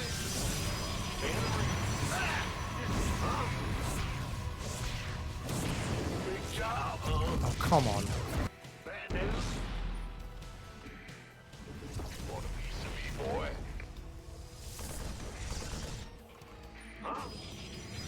Arm.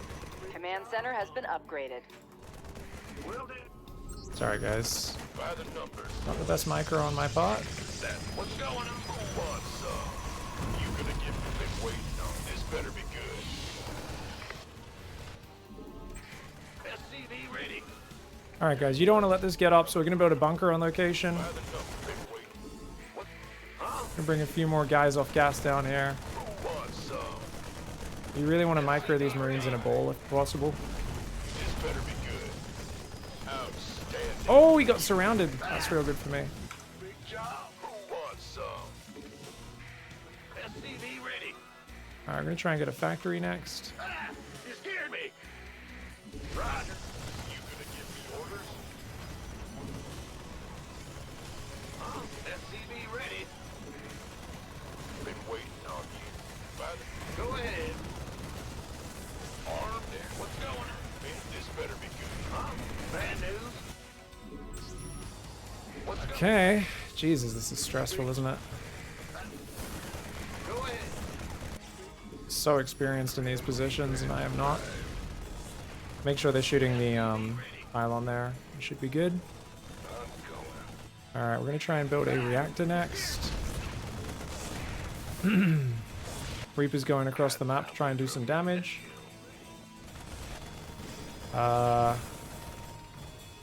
Starport's kind of important right now.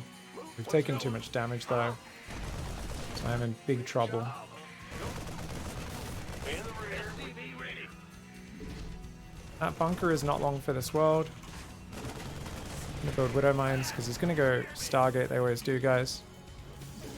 And this is why you get a Reaper out, because they often don't have any defense at home. Got something for me. Add-on complete. Whole lot of pain. Oh yeah, baby. Geronimo! Our base is under attack. It's on now. SCV ready. Fear the Reaper. What's up? Nice, you guys are fucking idiots. Good to know. Our base is under attack. SCV ready. I did not think they were gonna aggro that far. That's why I'm a little annoyed, guys. What's going on? Nothing I can't handle. Bad multitasking on my part. SCV ready.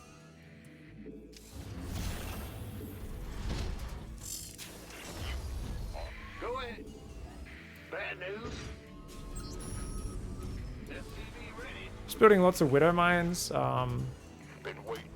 I'm sure some people will be like, eh. And trying to just get the Viking count up nice and high. This better be.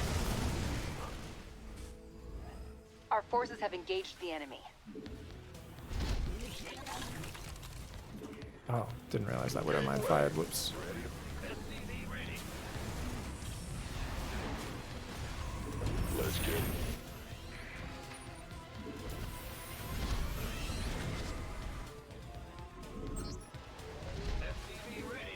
Get the Viking count up first and foremost. Fight or flight? Yeah, right. Man, let's get into the fight. Very well. Yes, indeed. SCV ready. In the rear with the gear. All right. Made for battle. Ready to plunder. Go ahead. You ready, mate? Big job, huh? What's going on? Okay, just keep building depots here. Ready to plunder. Fight or flight? Yeah, right. Add-on is up and running. Oh, we moved in range. That's a bummer. Made for. You ready for war? Ready to plunder. Let's get into the fight. No one lives for. In the ring. Let's get into the fight. Oh.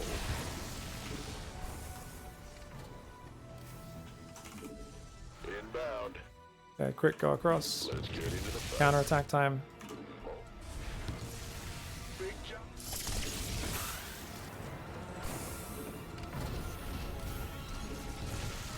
Go ahead.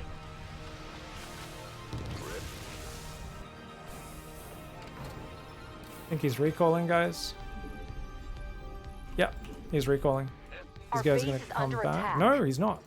No one. Just taking a breather for some reason. What's going on? Okay. Huh? Ready to play. Yeah, made for battle. Oh, he just got 50 energy. All right. Fortune favors the bold. Drink. Fight or flight. Command center has been Run! upgraded. Village. No one lives forever. Alright, 2 Vikings for a Tempest. It's not the worst trade of all time. Ready for battle. Fight or flight.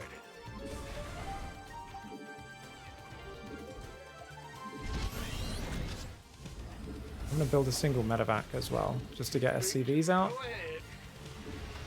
And I'm gonna build a backup bunker in case that one dies, just as a fallback point. Transformation. Let's get into the fight or flight. Yeah, right. Transformation system. You guys go there and then there. Build some more depots back there, just as a thingamajig. Build some more widow mines, because that'll be nice and annoying. I don't think he has anything he'll leave here, so Ready for dust-off. we'll find out in a moment. Made for transformation systems prime. He did leave a Void Ray, well done. All right. Armed and ready. Ah! Let's go. Bad. Talk to me. Let's go. Here's This better be good. Let's.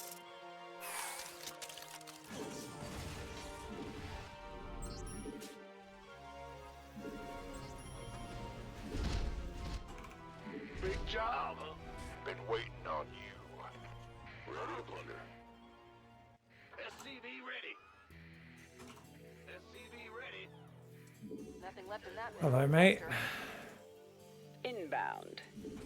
By the numbers. Go ahead. Mineral field depleted. Hell yeah. Ready. Our base is under attack. Mineral cluster. Okay. For hitting our SCVs. That's low. Certainly. Who wants some? Our base is under attack. Let's get ready to plunder. Our SCVs are under fire. Made for battle. Inbound. What's going on? Wait. By the number. Been waiting on me. Armed? Bad news? Big. Life. You've been waiting. Made for battle. Okay, he's done a really good job. Made He's not for really battle. sieging me at all though, so I think I need to just go. Now what? Talk to me. Fight or flight. You ready for war? SCV. For hitting our SCVs. That's low. Made for battle. Transformation system. Fighter. Made for. Let's get in. Huh? Go ahead. Waiting on you. Let's get into the fight. Transformation systems prime. Transformation. Still got Tempest there. He's still building them as well. You ready for war? You ready? Made for battle. Certainly. Fight or flight. Where? You ready for war? Big job. Bad news. Man, transformation systems prime. Made for battle. You ready for war? Ah! You scared me! Our base is under attack. Our forces have opened fire. I'm going. Ready to blunder. Go ahead. What's going on? Ah! You scared me. Go ahead. Fighter transformation systems prime. Phantom? Fighter flight. Been waiting. Bad news. Armed and ready. Transformation systems. Let's get Our into base the is fight. under attack. Yes, indeed. Mineral field depleted. Transformation system. Transformation system. Transform. Ready to blunder. Man, been waiting on. Our SCVs are under fire. Transformation made for. He definitely has an expansion. In the rear with the gear. Fight or flight. Life flight's here. Let's go. Ah! You scared me! They're hitting our SCVs. That's low. Our base is under attack. You ready for? Cool, he got me. Well played. Yes, sir. Ready for In the rear. life. Our base is under attack. You ready for war? Transformation system. They're hitting our SCVs. That's low. Go ahead. Fight or flight. Well played. Yeah, I just should have pulled more SCVs and never let him get it up. I didn't notice this cannon going up back down there or wherever it was until a bit later than I should have. Just needed to commit more to defend it. A lot of people will always go on and they'll say, oh, Pig, you're wrong. You say just pull workers, but you pulled workers and you lost a game once. And I'll go, yep, Talk to me. at StarCraft, you will not win 100% of the time Waiting on. with any build. Because Our base StarCraft's is about under execution, and you need to actually execute builds correctly. But pulling workers and just not letting it get up is always the most tried, tested, and true way of doing it. GG, well played. So just pull a few more workers, don't pull so much back to the high ground, and keep building Marines. Build the second depot a little bit earlier, and just never let the cannons get up and you'll be fine. I did not know you can wall a cannon off there. I did not know that pylon, like, sticking out here was walling this off. I was like, really? So, you know, I knew this was a good map. I assumed there was a spot over here that's nasty. I did not realize you could just put a pylon there. Like, what the fuck? How is that not open, right? You're just like, seriously? But there's enough surface area that it dies pretty quickly anyway. You just need to split your workers up. So notice how here, I should have already had a few more SCVs killing this pylon. If I did, I could have killed this pylon and depowered the cannon. You don't need to actually get at the cannon if you can kill all the pylons powering said cannon. And that's, you know, because it's got so much surface area now, I could have killed that. But instead, I kept attacking the cannon. Whereas the pylon is clearly the weaker target, the more exposed target. So big mistake for me, guys. Keep building Marines and see what you can do. Ping really screwed me at the start. Even with rapid fire, the pylon didn't rebuild. Normally it should. Well, as it dies. So this pylon here, you mean? Well, you can do it one space back here. The top one? What do you mean rebuild? How are you going to rebuild that? I'm confused. Sorry, bottom. This is how you know he's a Protoss player. He doesn't know his bottom and top. Yeah, you can build it. So you could build another pylon there, a little bit further back. But as long as I split a few more workers to attack this as well, we'd be good. Now, I should have kept building SCVs while this was happening, guys, rather than cutting at 18. So I could have had 1 or 2 more workers up. And if I targeted this down as well, so I'd have 1 more worker from building workers nonstop, which you should be doing during this. Even if you go to 20 workers because you don't remember to build the orbital, that's fine. And then even if he gets that pylon up, I'd still be able to take down this pylon in about... I'd have 1 extra SCV hitting it, and it would die very quickly.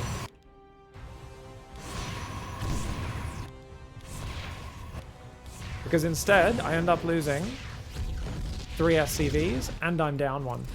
So I'm basically down 4 workers from where I should be, guys, and that is not a good start. So I could be miles ahead if we targeted that pylon. After that point, I just need to leave a few more SCVs on the low ground to deny this next bit. Building a bunker is a good idea. And just leaving a few more SCVs down here, maybe 5. And just leave an SCV chasing the probe at all times, guys. Always have an SCV chasing the probe. So, because he got a gateway on the front, he's building a cybercore at home. I knew he was going to pop a zealot out and we'd have to kill it. We managed to do so. And then letting this go up is obviously a big mistake, guys. No need to let that cannon go up. If we stop that cannon, this is just keep committing to this, you know, and we'll get ourselves ahead. Reaper's a good idea. Staying 1 base for now is a good idea until I figured out what he's doing. But we're in a big doo-doo here. Can I ask, maybe instead of the Widowmine, you needed the Cyclone? What for? Yeah. I was really low on gas, and a Widowmine's 25 gas cheaper. Cyclone, when they've already got cannons up, doesn't really make a big difference. How did I lose from this? I let the cannon get up. If you let them build the entrenched position on the front, and you've already lost so many workers, it's even economy. Yeah. You just... If I just keep slapping down these attempts to get this position up, he's fucked. If he has to build a Stargate at home, he can't do this. But the moment you let a cannon rush player get a Stargate cannon battery outside your base, you let them do the one thing that they are experts at. This is the one thing they've practiced thousands and thousands of games of. You've practiced a few games against it, right? Very few. So it's a big issue.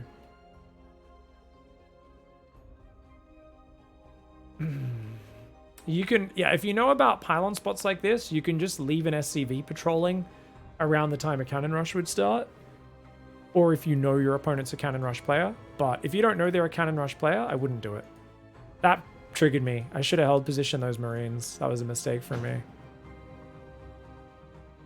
Yeah. I was just, like I said, just focus on the 2 things at the start. That's all you need to fix, guys. Huh? SCV ready. Alright, guys, we're going into a game against Shui. She's a great streamer. About a Masters 3, I believe. 4,500 MMR or so. What's going And on? we'll see how we go. How do you apply a virtual background when filming or live streaming? Green screen. Go ahead. So you're not applying a background, you just have a green screen behind yourself. And then you filter that out with a chroma key. Just built into all streaming software.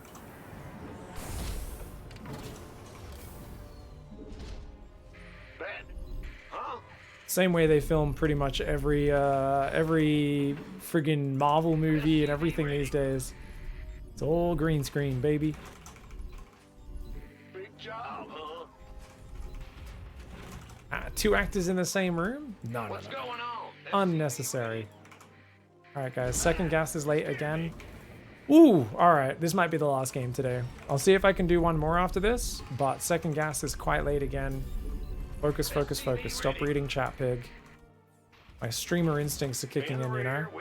Trying to talk to chat rather than just commentate and focus on the game. Even the low-level commentary, I can't really read chat while I'm doing it if I'm explaining everything I'm doing. Alright, Reaper Orbital's on the way. We're going to go for a bit of a scout around. Make sure there's nothing too crazy going on. And we should be good. Focus, focus, focus. Alright. Let's immediately pull off gas factory. Bam, bam, bam. Factory is about 7 seconds later than I'd like it to be. Which of course slows down things like the Hellion. But I think that should be okay. Command center has been upgraded. Just make sure we hit our production on everything else. So the Reaper's going to go down this way. Second Reaper on the way as well. Whoa, she's rushing me. Yeah. SCV ready. Yes, indeed. Agreed. Man, got something to get from above.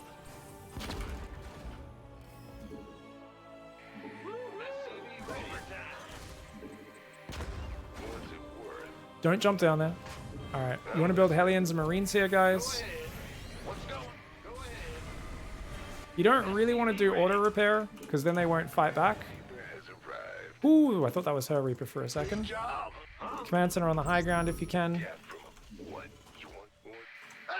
Our SCVs are under fire. All right, done. Big job. Nicely done. Probably could build it on location. Oh yeah, baby. This better be good. All right, chasing is very risky, but if we kill it, it's worth it. I'm going. Where's the hot action? Light it up. SCV ready. Extra depot. Go ahead. 2 workers on one worker on the other. Get the starport. Armed and what's it worth? Certainly. Nothing I can't handle. I'm listening. All right. You're the Reaper Whee! man. Got some. SCV ready. Been waiting on you. All right, I did not need to counterattack that hard, guys. That was definitely me being a bit over ego. I'm waiting on you. Hell yeah. Are you ready for this? Who wants some? Whoo! She shot my adrenaline right up. Alright, we're gonna get a medevac, pull back, get a cyclone. And normally we don't go for the medevac, don't get me wrong. But in a game like this, where you're forced to build more basic units, it'd be criminal not to. I'm gonna put this SCV on auto repair in my mineral line, guys. Actually, it's not enough guys for it to be worth it. It's all good. Alright, we're gonna rally to the natural. Try and get a third command center if you're floating money like this. Command center has been upgraded. Should have dropped a mule before doing that, but that's alright. Cyclone ready for action. Will do. Light it up. Alright, tech lab. Nicely done. Go ahead. SCV ready. Gonna grab these 2 guys, click on the gas return cargo. Alright, very nice. Lots of things I have to react to today, man. All the players are really giving me that true ladder Add-on is up and experience, running. which is fantastic, because obviously that's what I need to be explaining how to deal with. But definitely very stressful. Add-on complete. Alright, we're gonna try and drop in the corner. Hopefully we don't get spotted there. She's got a quick third command center, same as me.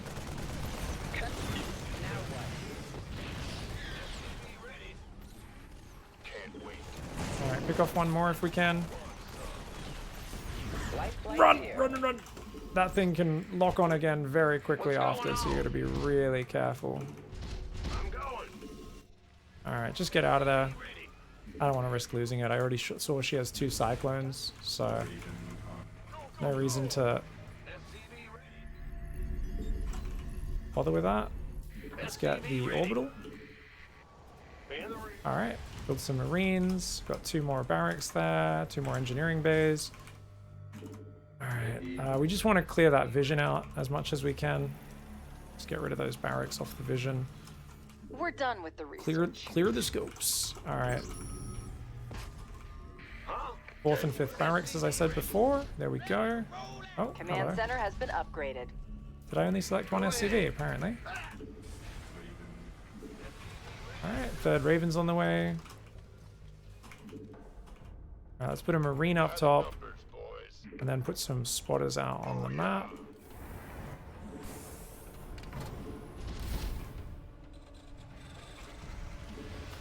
Okay. Let's make sure we get our camera locations set up. 3rd base, 4th base, 5th base. Rally down there. Once the 4th and 5th barracks are started, you want to make sure the armory goes down. Let's get that double depot production going non-stop. So I'll do a supply drop as well. Swap these barracks around with the starport. SCV ready. Alright, we've got pretty good vision. Add-on complete. Just keep macroing. There's no need to focus on pressing your opponent. If you're already just busy with your macro because your early game was chaotic, it's like, just focus on that, man. It's all you need to do. Just making sure all of my rally points are down in the natural as well. We want to build 2 medevacs. And then we want to move across the map, see if we can do something with the Ravens. Alright. Lots of SCVs rallied to that base. Want a piece of me, boy? This better be good. Add-on is up and running. Been waiting on. Ooh, we got one. Ready for dust off. Alright, these guys are accidentally on here. I don't know how, guys. I guess these are the guys from the early game that were on my control group still. Ah, that explains it. I don't know why. I don't feel like I can do damage to her right now. So we're gonna... By the numbers, boys. do it like that. Start building Vikings. Let's get combat shields queued up so we don't forget it. Actually, 2-2 first, and then we can do it.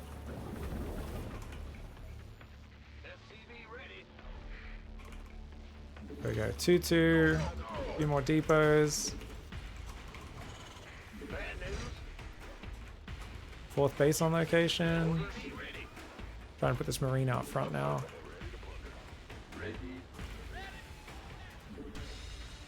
Alright, combat shields now can start We're up. done with the research. Second factory, we can swap the second factory potentially if I don't remember to build the tech lab straight away. Come back and check on that in a little bit. Alright, so we're building pretty well. Can build a turret on that edge. Can definitely build sensor towers Our and base stuff is as under well. attack. Pull back the weak one, the marine will automatically change targets. We've completely mined out a mineral field.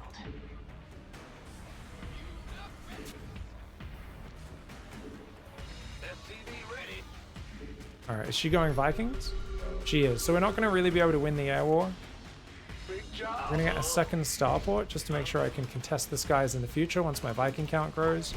But right now we're going to be stuck in this particular focus. Upgrade Take 2 complete. gases just because why not? Been waiting on you. By the this engine state. Alright, let's try and do some pressures, shall Command we? center has been upgraded. As we are getting close to max. Mineral field depleted. Ready to plunder. Alright, This better. the scanner Nothing left again. in that mineral cluster. Seems like she's pretty well set up.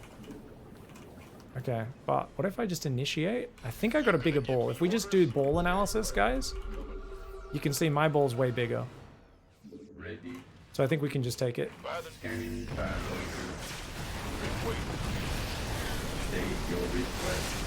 Notice we're just dropping interference matrices on all of her tanks. We're just stimming and A-moving. There's something at Our home. base is Let's under grab these attack. guys. Send the rally points there. And I think we just have more stuff. We've completely mined out of our SCVs are under fire. The power of focusing really hard on your macro is that you can basically just get a bigger ball of stuff and then jam it in, which is very nice. So she played really good. That proxy Reaper scared the shit out of me, guys. I was a little slow to react at first. I was not watching my Reaper the second it jumped down the cliff. I've told you guys how important that is. And that really got me in trouble. But at this point, I saw that her army looked a little small. She's got 8 Marines or 6 Marines in a medevac there. There was one tank just out of vision to the right that I didn't know about. But I could just kind of feel that I was ahead on the Marines. And you can see I'm up 2 tanks, a Raven, and about 30 Marines.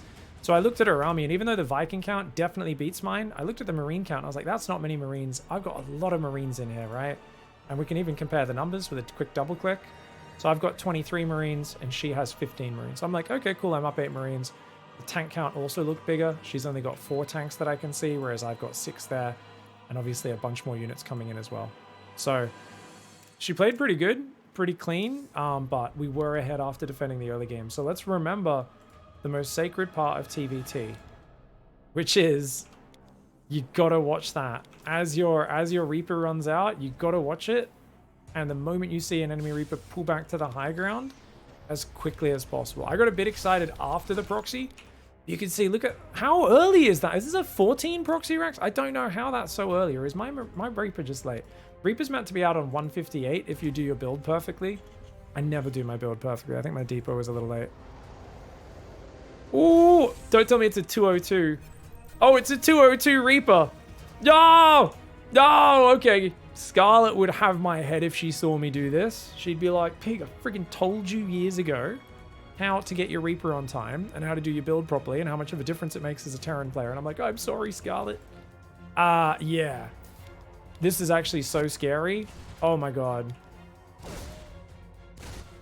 Yeah, if she started a step forward, I think I lose that Reaper. I'm pretty screwed. Well played.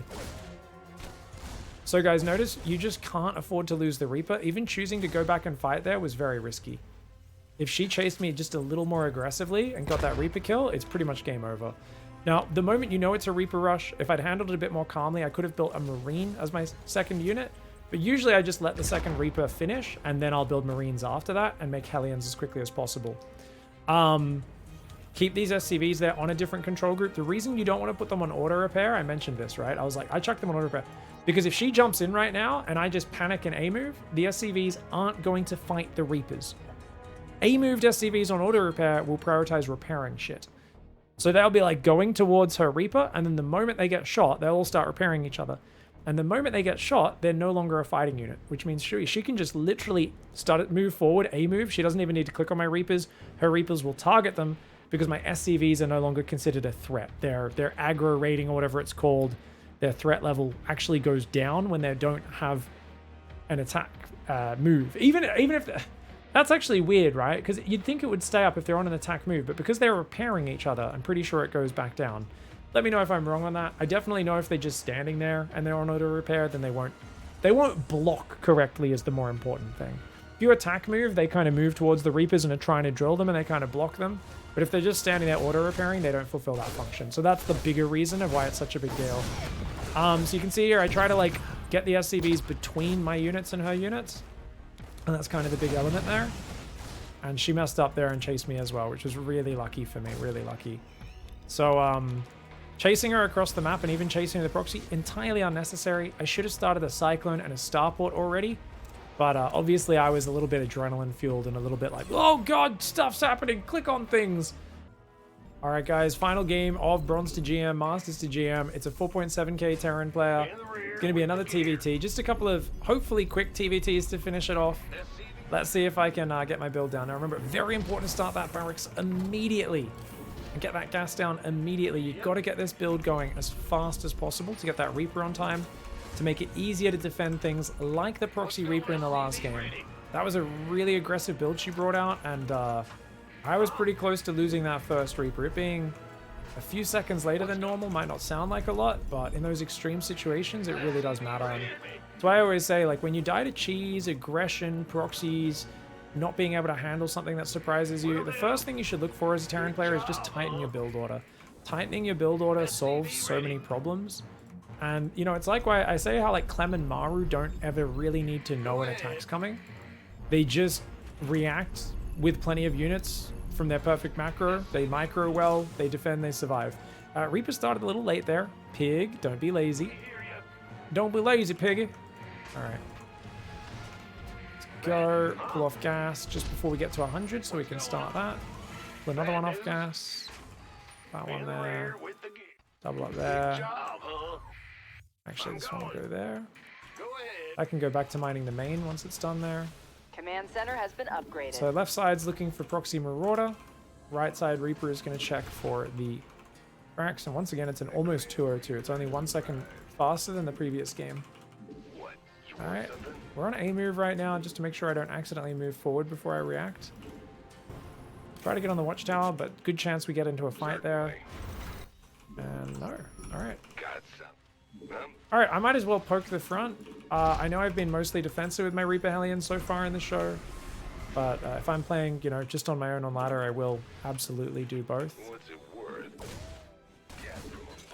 Alright, we'll back away. We don't want to lose it. Depot goes up. Keep the SCVs building. Start putting workers back on gas here. See, it's a little bit more gradual to put back on gas, as we were mentioning earlier. And let's get the tech lab. Well, normally that's meant to be a cyclone first. Let's get the cyclone first. And we're gonna go build that gas on the natural. See if I can just poke in. Oh, get out of there. Add-on is up and Gets a running. kill, nicely done. So he's got a pretty early Cyclone. I haven't actually played against the Reactor Cyclone build that I saw, what's his name, do beyond yesterday. So I do wonder, because that's a very good build if you're both being aggressive versus each other, because you just end up with more stuff. You're just like, oh, I have more. Have fun dealing with this.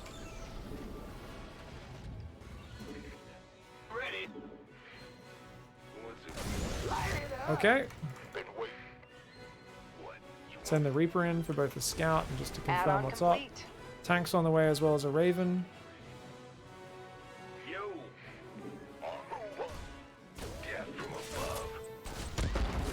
Command center has been upgraded. Oh, try to kill that red point SCV if we can and get that yellow one. Pull these guys back. Quick, build another depot, get another Raven. Apparently the first Raven didn't start, so that is my first Raven. Fair enough. So we'll probably only go 2 Ravens this game because we screwed that up. I'm just going to siege that tank up the front. Just make sure there's nothing watching for it. Okay. Alright. I'm going to move the Cyclone in the main to watch for Reaper jump-ins and that sort of stuff. Keep the depots building. I want to get that 3rd command center up next. Queue the 2nd Raven ahead of time. We already messed up on that production, so we don't want to be too far behind in that regard. And I think we're pretty solid now. Make sure that next tank is queued up as well. And 3rd command center should be starting in just a moment. So remember, we're pretty much always still following the rule of prioritizing spending our money rather than... Research complete. rather than trying to rush into a 3rd command center. And I do think it's a very good policy. We're going to be a little bit faster into the swap this time. Just a little bit, not massively. Hellions going to go and try and scout the watchtower. Alright guys, let's get 2nd and 3rd barracks here. Tank into Vikings when we can. Hellions still going to survive. What a Chad. Now you might be wondering, why have I stopped building depots? I'm timing this out to get supply blocked just before the command center finishes. And then that's going to unsupply blocking, okay? Was my naturals oversaturated? I'll rally back to my main just temporarily. 4th and 5th barracks on the way. And we'll try to build some more of these guys. This Hellion's been repaired so many times now.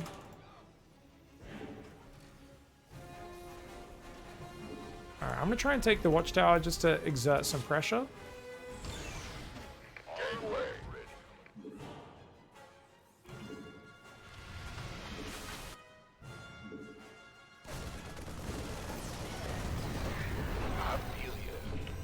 Alright.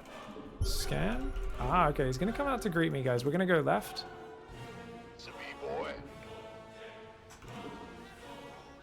Command center has been upgraded. Time to go back to double depots now.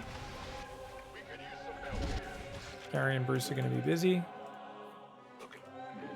Alright, we're going to go forward, guys. Let's do it. We've got 4 tanks. Let's go. Go for it.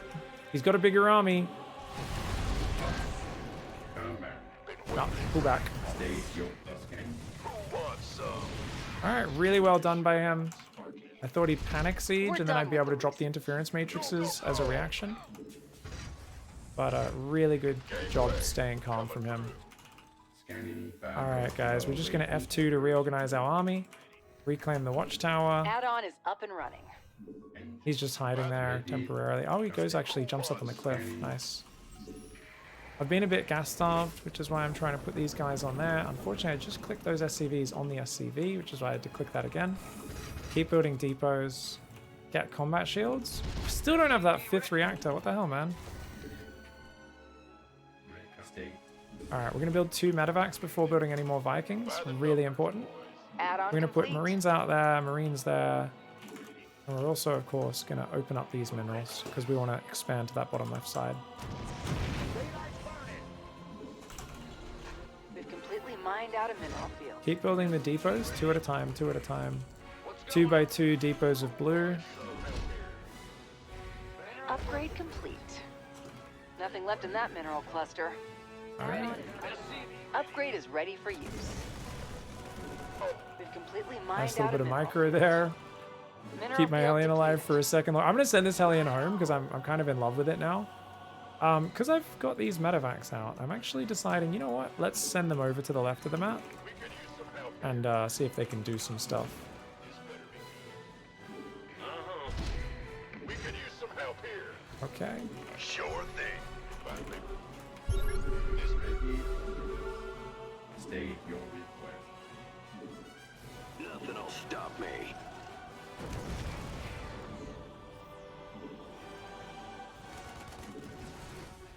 Research complete.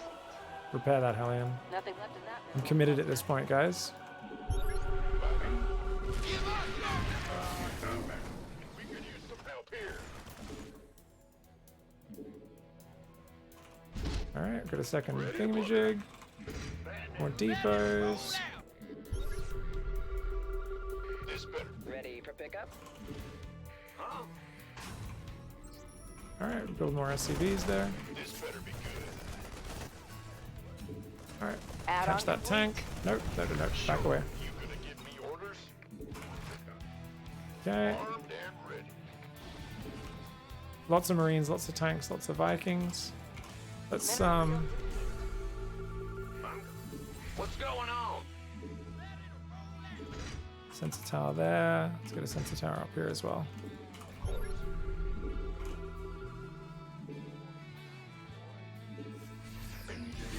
Ooh, let's go. We caught him. He's just got too used to being the aggressor. Upgrade is ready for use.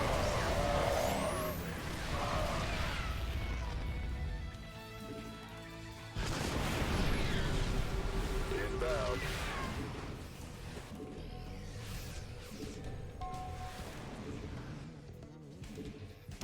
Ooh, he's not watching. Nice. Upgrade complete. This better be good. Oh, and he's so occupied here. Upgrade is ready for use. Completely mined out Oh, a that's mineral huge. field. That's fine. Roger that.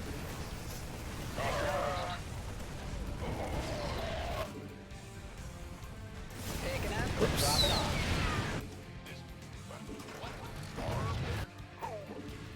You want a piece of me, boy? Plus 3 weapons is on the Nothing left in way. that mineral cluster. You scared me. I do need a Completely mined planetary out a here. mineral field. And I do want a 5th base as well. Will do. Armed and ready. Do have a few. Yes, sir. Alright, we need medevacs. Let's go. Oh, we also need a second starport. Once you have 2 starports, 2 factories, it gives you so much Nothing left flexibility in that mineral cluster. in terms of committing to mass air or mass ground. You ready? It's got a lot of ravens. You gonna give me Those left over from the other game? systems prime. Let's get it. Fighter flight. Command center has been upgraded. Let's get a second armory, because we want to get ship weapons upgrades after we get all that stuff. Alright, that marine drop's going to go there. Who wants some? By the I've been waiting on you. Speak up. Ooh, yeah. Alright, guys.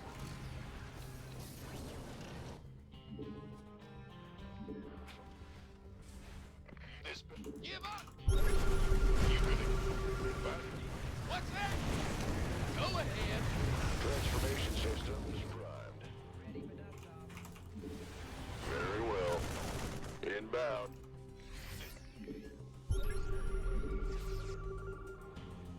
Got no. What's our? Who wants some? Okay.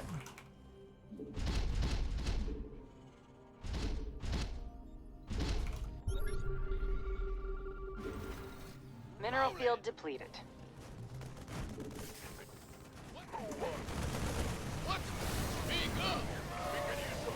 Caught him attacking the rocks there. We're also stimming in the other side at the same time.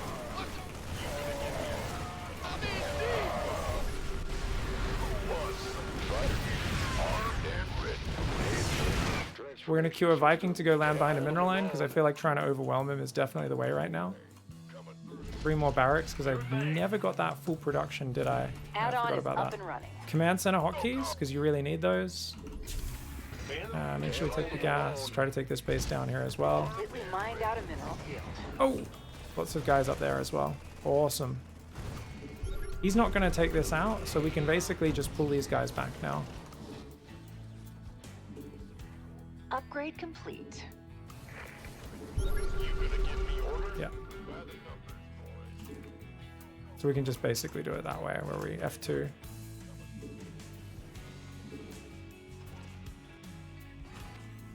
Mineral field depleted. Okay. Command center has been Build a upgraded. few more workers there. Somebody get me out of this mess. Oh shit! Scan. Upgrade is ready for use. Scan siege spread. Well, hallelujah. Let's see how many bases he has down there. Will do, Command. Alright. Might not be that many. +3 vehicle weapons. Did I make them all into orbitals? I did. So we can now put these guys here. Nothing left Rally in new that workers mineral to the bottom cluster. right. We're at 83 workers though. That's about as many as I want. Talk to me. We've completely mined out a mineral field. Okay, just leave those tanks there on their own. Mineral field depleted. Somebody get me out of this mess. Just trying to scan to see where the weakness is. Let's try to break through rocks. And Add-on complete. oh, cool, killing stuff.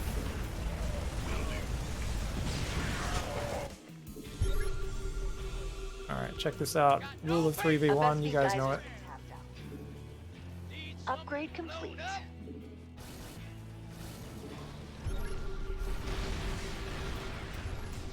Okay, there we go. I think all these tanks can march forward because he's distracted in the back still. Very dangerous, I know. But that's my middle name. Where are these tanks reach to? Just there. So we want to go there and there.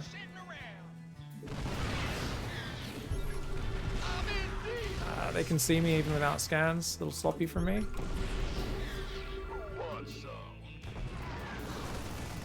Oh, that tank was reaching. Where's In rear with the gear.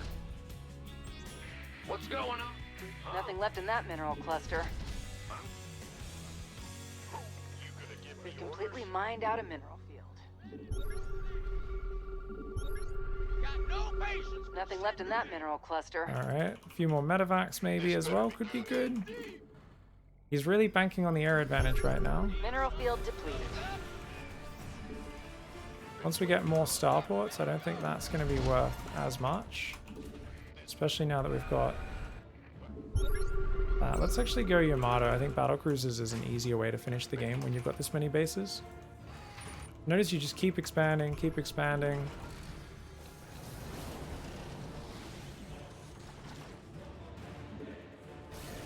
What's our... Speak up. What's up? Upgrade is ready. Oh, he's loaded the command center down there. When did he do that? You ready for...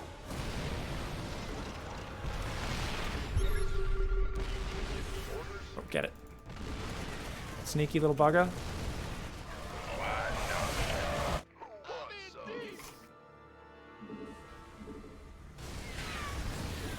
A Vespine geyser's been tapped out. Add-on is up and running. What's up? By the number, this has been waiting on you. Armed and ready.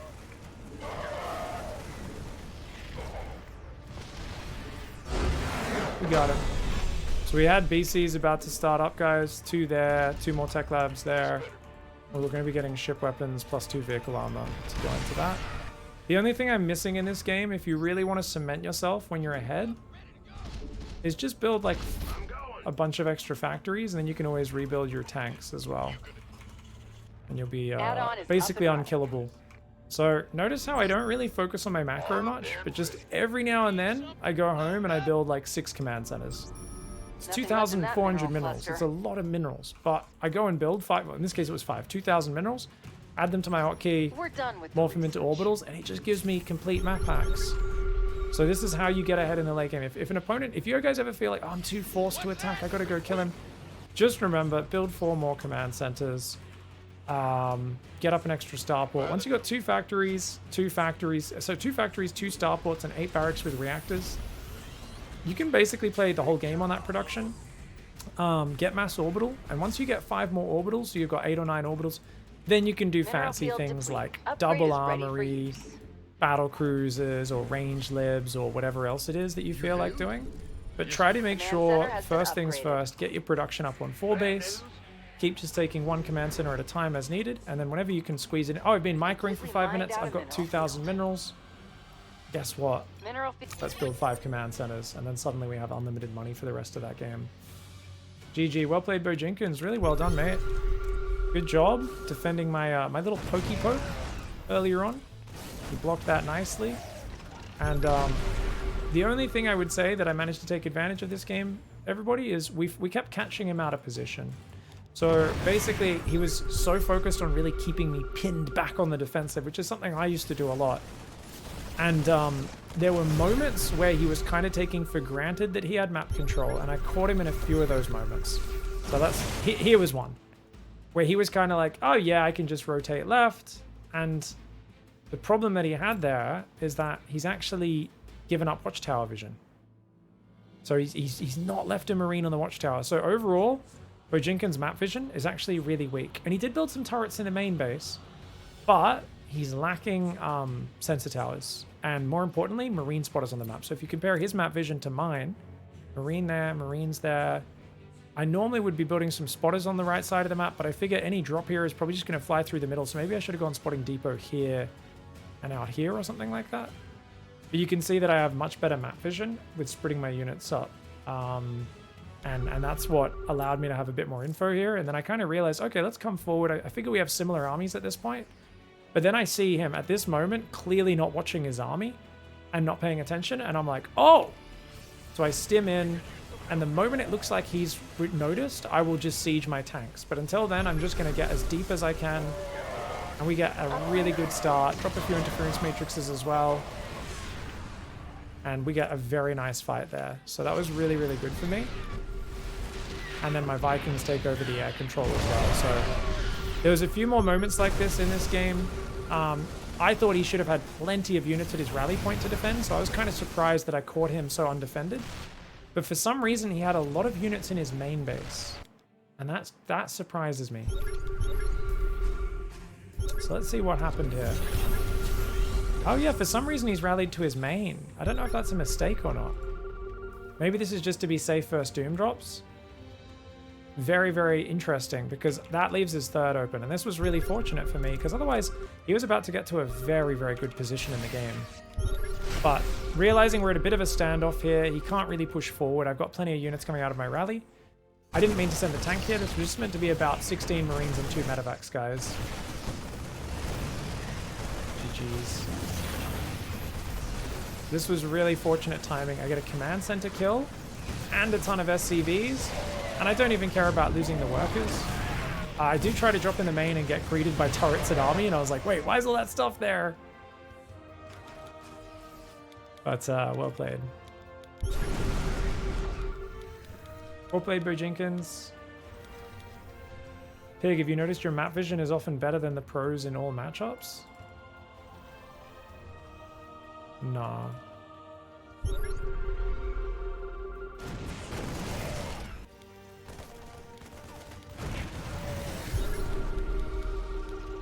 You're being generous? I would imagine so. Depending on the player, sometimes they are amazing with their map vision. Classic's really good with his map vision. Zest's observer placement is why he was the best PvT player in the world for a while. Yeah, there was a few of these accidental kind of stumbling engagements where Bo Jenkins kind of ran into me. I actually ended up on a kind of insane tank count, guys. My tanks were just never dying. And as you get to the later stages, I always like to just move chunks of army forward and siege in annoying positions and kind of wait for my opponent to make mistakes. And that's exactly what we did here. And I was ready to go in for an attack anyway. But then I realized his army's trying to get around me on the watchtower. And I was like, oh, there's no way. And I realized he hasn't even killed the rocks yet. So I basically A-move these guys in here while stimming and A-moving on here, figuring, hey, I'm going to catch him not looking in 2 places at once. And it's a little dangerous, but it works out quite well. Even though he stims down here, his tanks aren't sieged. Does do some interference matrix, but there's 6 tanks behind that. It would have been better if my Marines stutter stepped back. And at the same time up here, we end up pushing forward and getting rid of the planetary. So that's basically game at that stage. But I think with his army, it would have been better if he just focused on defending and cementing his position and splitting off maybe a double drop here or there to just kind of sneak around the edges, see if he can find some weakness, you know? Get in the bind by natural, was wide open all game, for instance. It's good stuff. It's hard to maintain map vision at all times for pros, guys. It really depends on the matchup and what you can do. But in TVT especially, you'll see them wrestling to get marine vision out of the map a little bit more.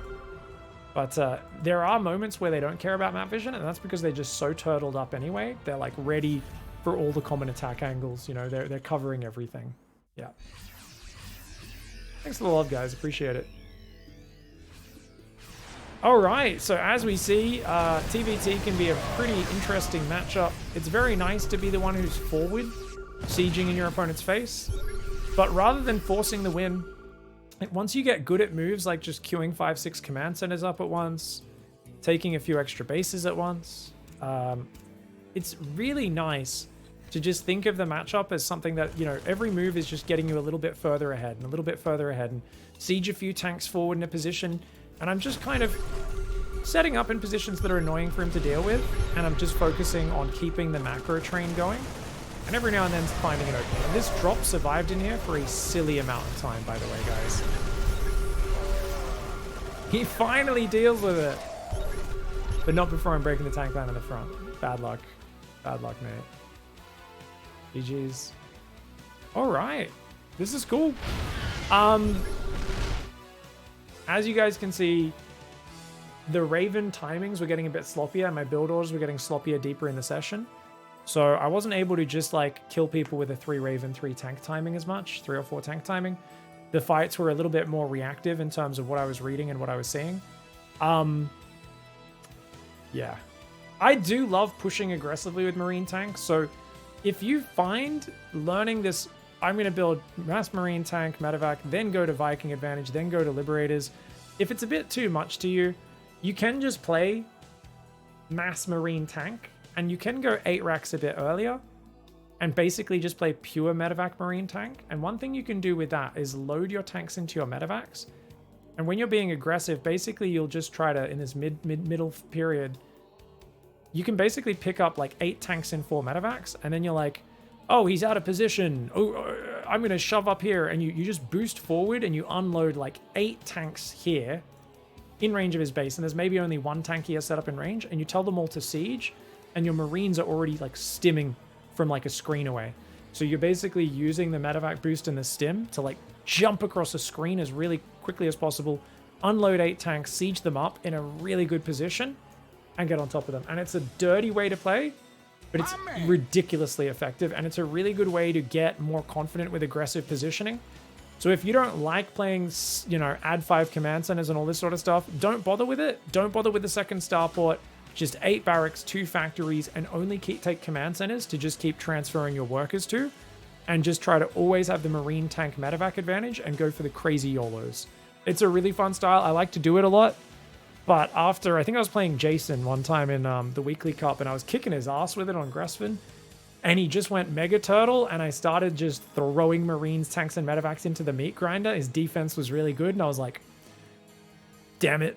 I was like, man, if I just took 5 more bases and built Vikings and tanks, like I'm so far ahead, it's an easy win. So these days, I usually try to get momentum with Marine tank medevac if possible. Or Marine tank Viking or whatever, but I always am ready for the eat my turtle ass. Jason's in the chat. Hey, I remember him just you traded like 20,000 resources better in that game, and I was like, just make the command centers in the Vikings next time, pig. You traumatized me, man. Before that, obviously that was also when I was playing a very heavy Marine style as well. That's when pretty much every game I was doing a 2 barracks build, where it was 2 Reapers, 2 Cyclones into 2 barracks, double marine medevac drop. I had a lot of wins with that build. That was my favorite build. I went toe-to-toe with like a lot of pros with that build many times. It's a solid build. I beat Special with that build. Special moved out with his Raven tank timing. My double medevac went in and killed his entire base. And I was like, I still remind Special of that to this day. I'm like, dude, you didn't just lose to me. You lost to me in your mirror matchup. I was like, that's embarrassing, bro. You're not meant to lose your mirror matchup. But no, it's a solid opening. You're not meant to dive with the Marines. If they're just turtling and they have a tank siege in the main, you maybe pick off a depot on the edge and then you just hang outside. And if they move out to take their third too early, you can stim in and kill some SCVs and stuff. And you just get to take a third on location behind it and that sort of stuff. That's a really cool style that leans more into that mass Marine style. But I like that we just focused on a really generic, well-rounded Raven tank this time, because this is what is the mainstay of the matchup for a reason. Ravens are super OP. All right, it's been fun. We've taught a lot of different styles. We've got a ton of different reactions that I've written in here from both my ladder games, last week's failed episode, as well as today's episode. No bonus app, sorry. We can actually get rid of all this stuff. Aha! And yeah, bloody thanks so much everyone for supporting the show. There are so many notes in here. If something doesn't make sense in them, let me know. But for now, I hope this Bronze to GM stands as a resource for all of you to learn a lot of stuff. I hope a lot of you embrace the Widowmine bio style. I think it's a great way to learn how to be doing the starter step with the Marines, how to control click Marines, pull them behind Marauders, and how to manually micro medevacs over Marines to pick up at the last second, but to be ready to pick up at the last second. Don't be a pro gamer who leaves the medevacs off to the side healing, and then the banelings are on top of them, and they go, "Oh, pick up!" But the medevacs are too far, and the banelings pick up. You know, they get the big explosions. So I think the TVZ style was really fun. I think it was really cool to do the TVP no scout, because that's normally I'm like, just always scout, make sure they can't cheese you. Yeah, I think we showed a lot of different fun things, and it was really cool grinding ladder for a week nonstop, getting ready for this final show. Sorry I wasn't able to commentate nonstop, but I appreciate the love. Thank you very much for the support, everybody. And we'll see you in the next Bronze to GM. Protoss Bronze to GM is coming up in a couple of weeks' time. Thanks for watching, everybody. See you then. Goodbye and good night.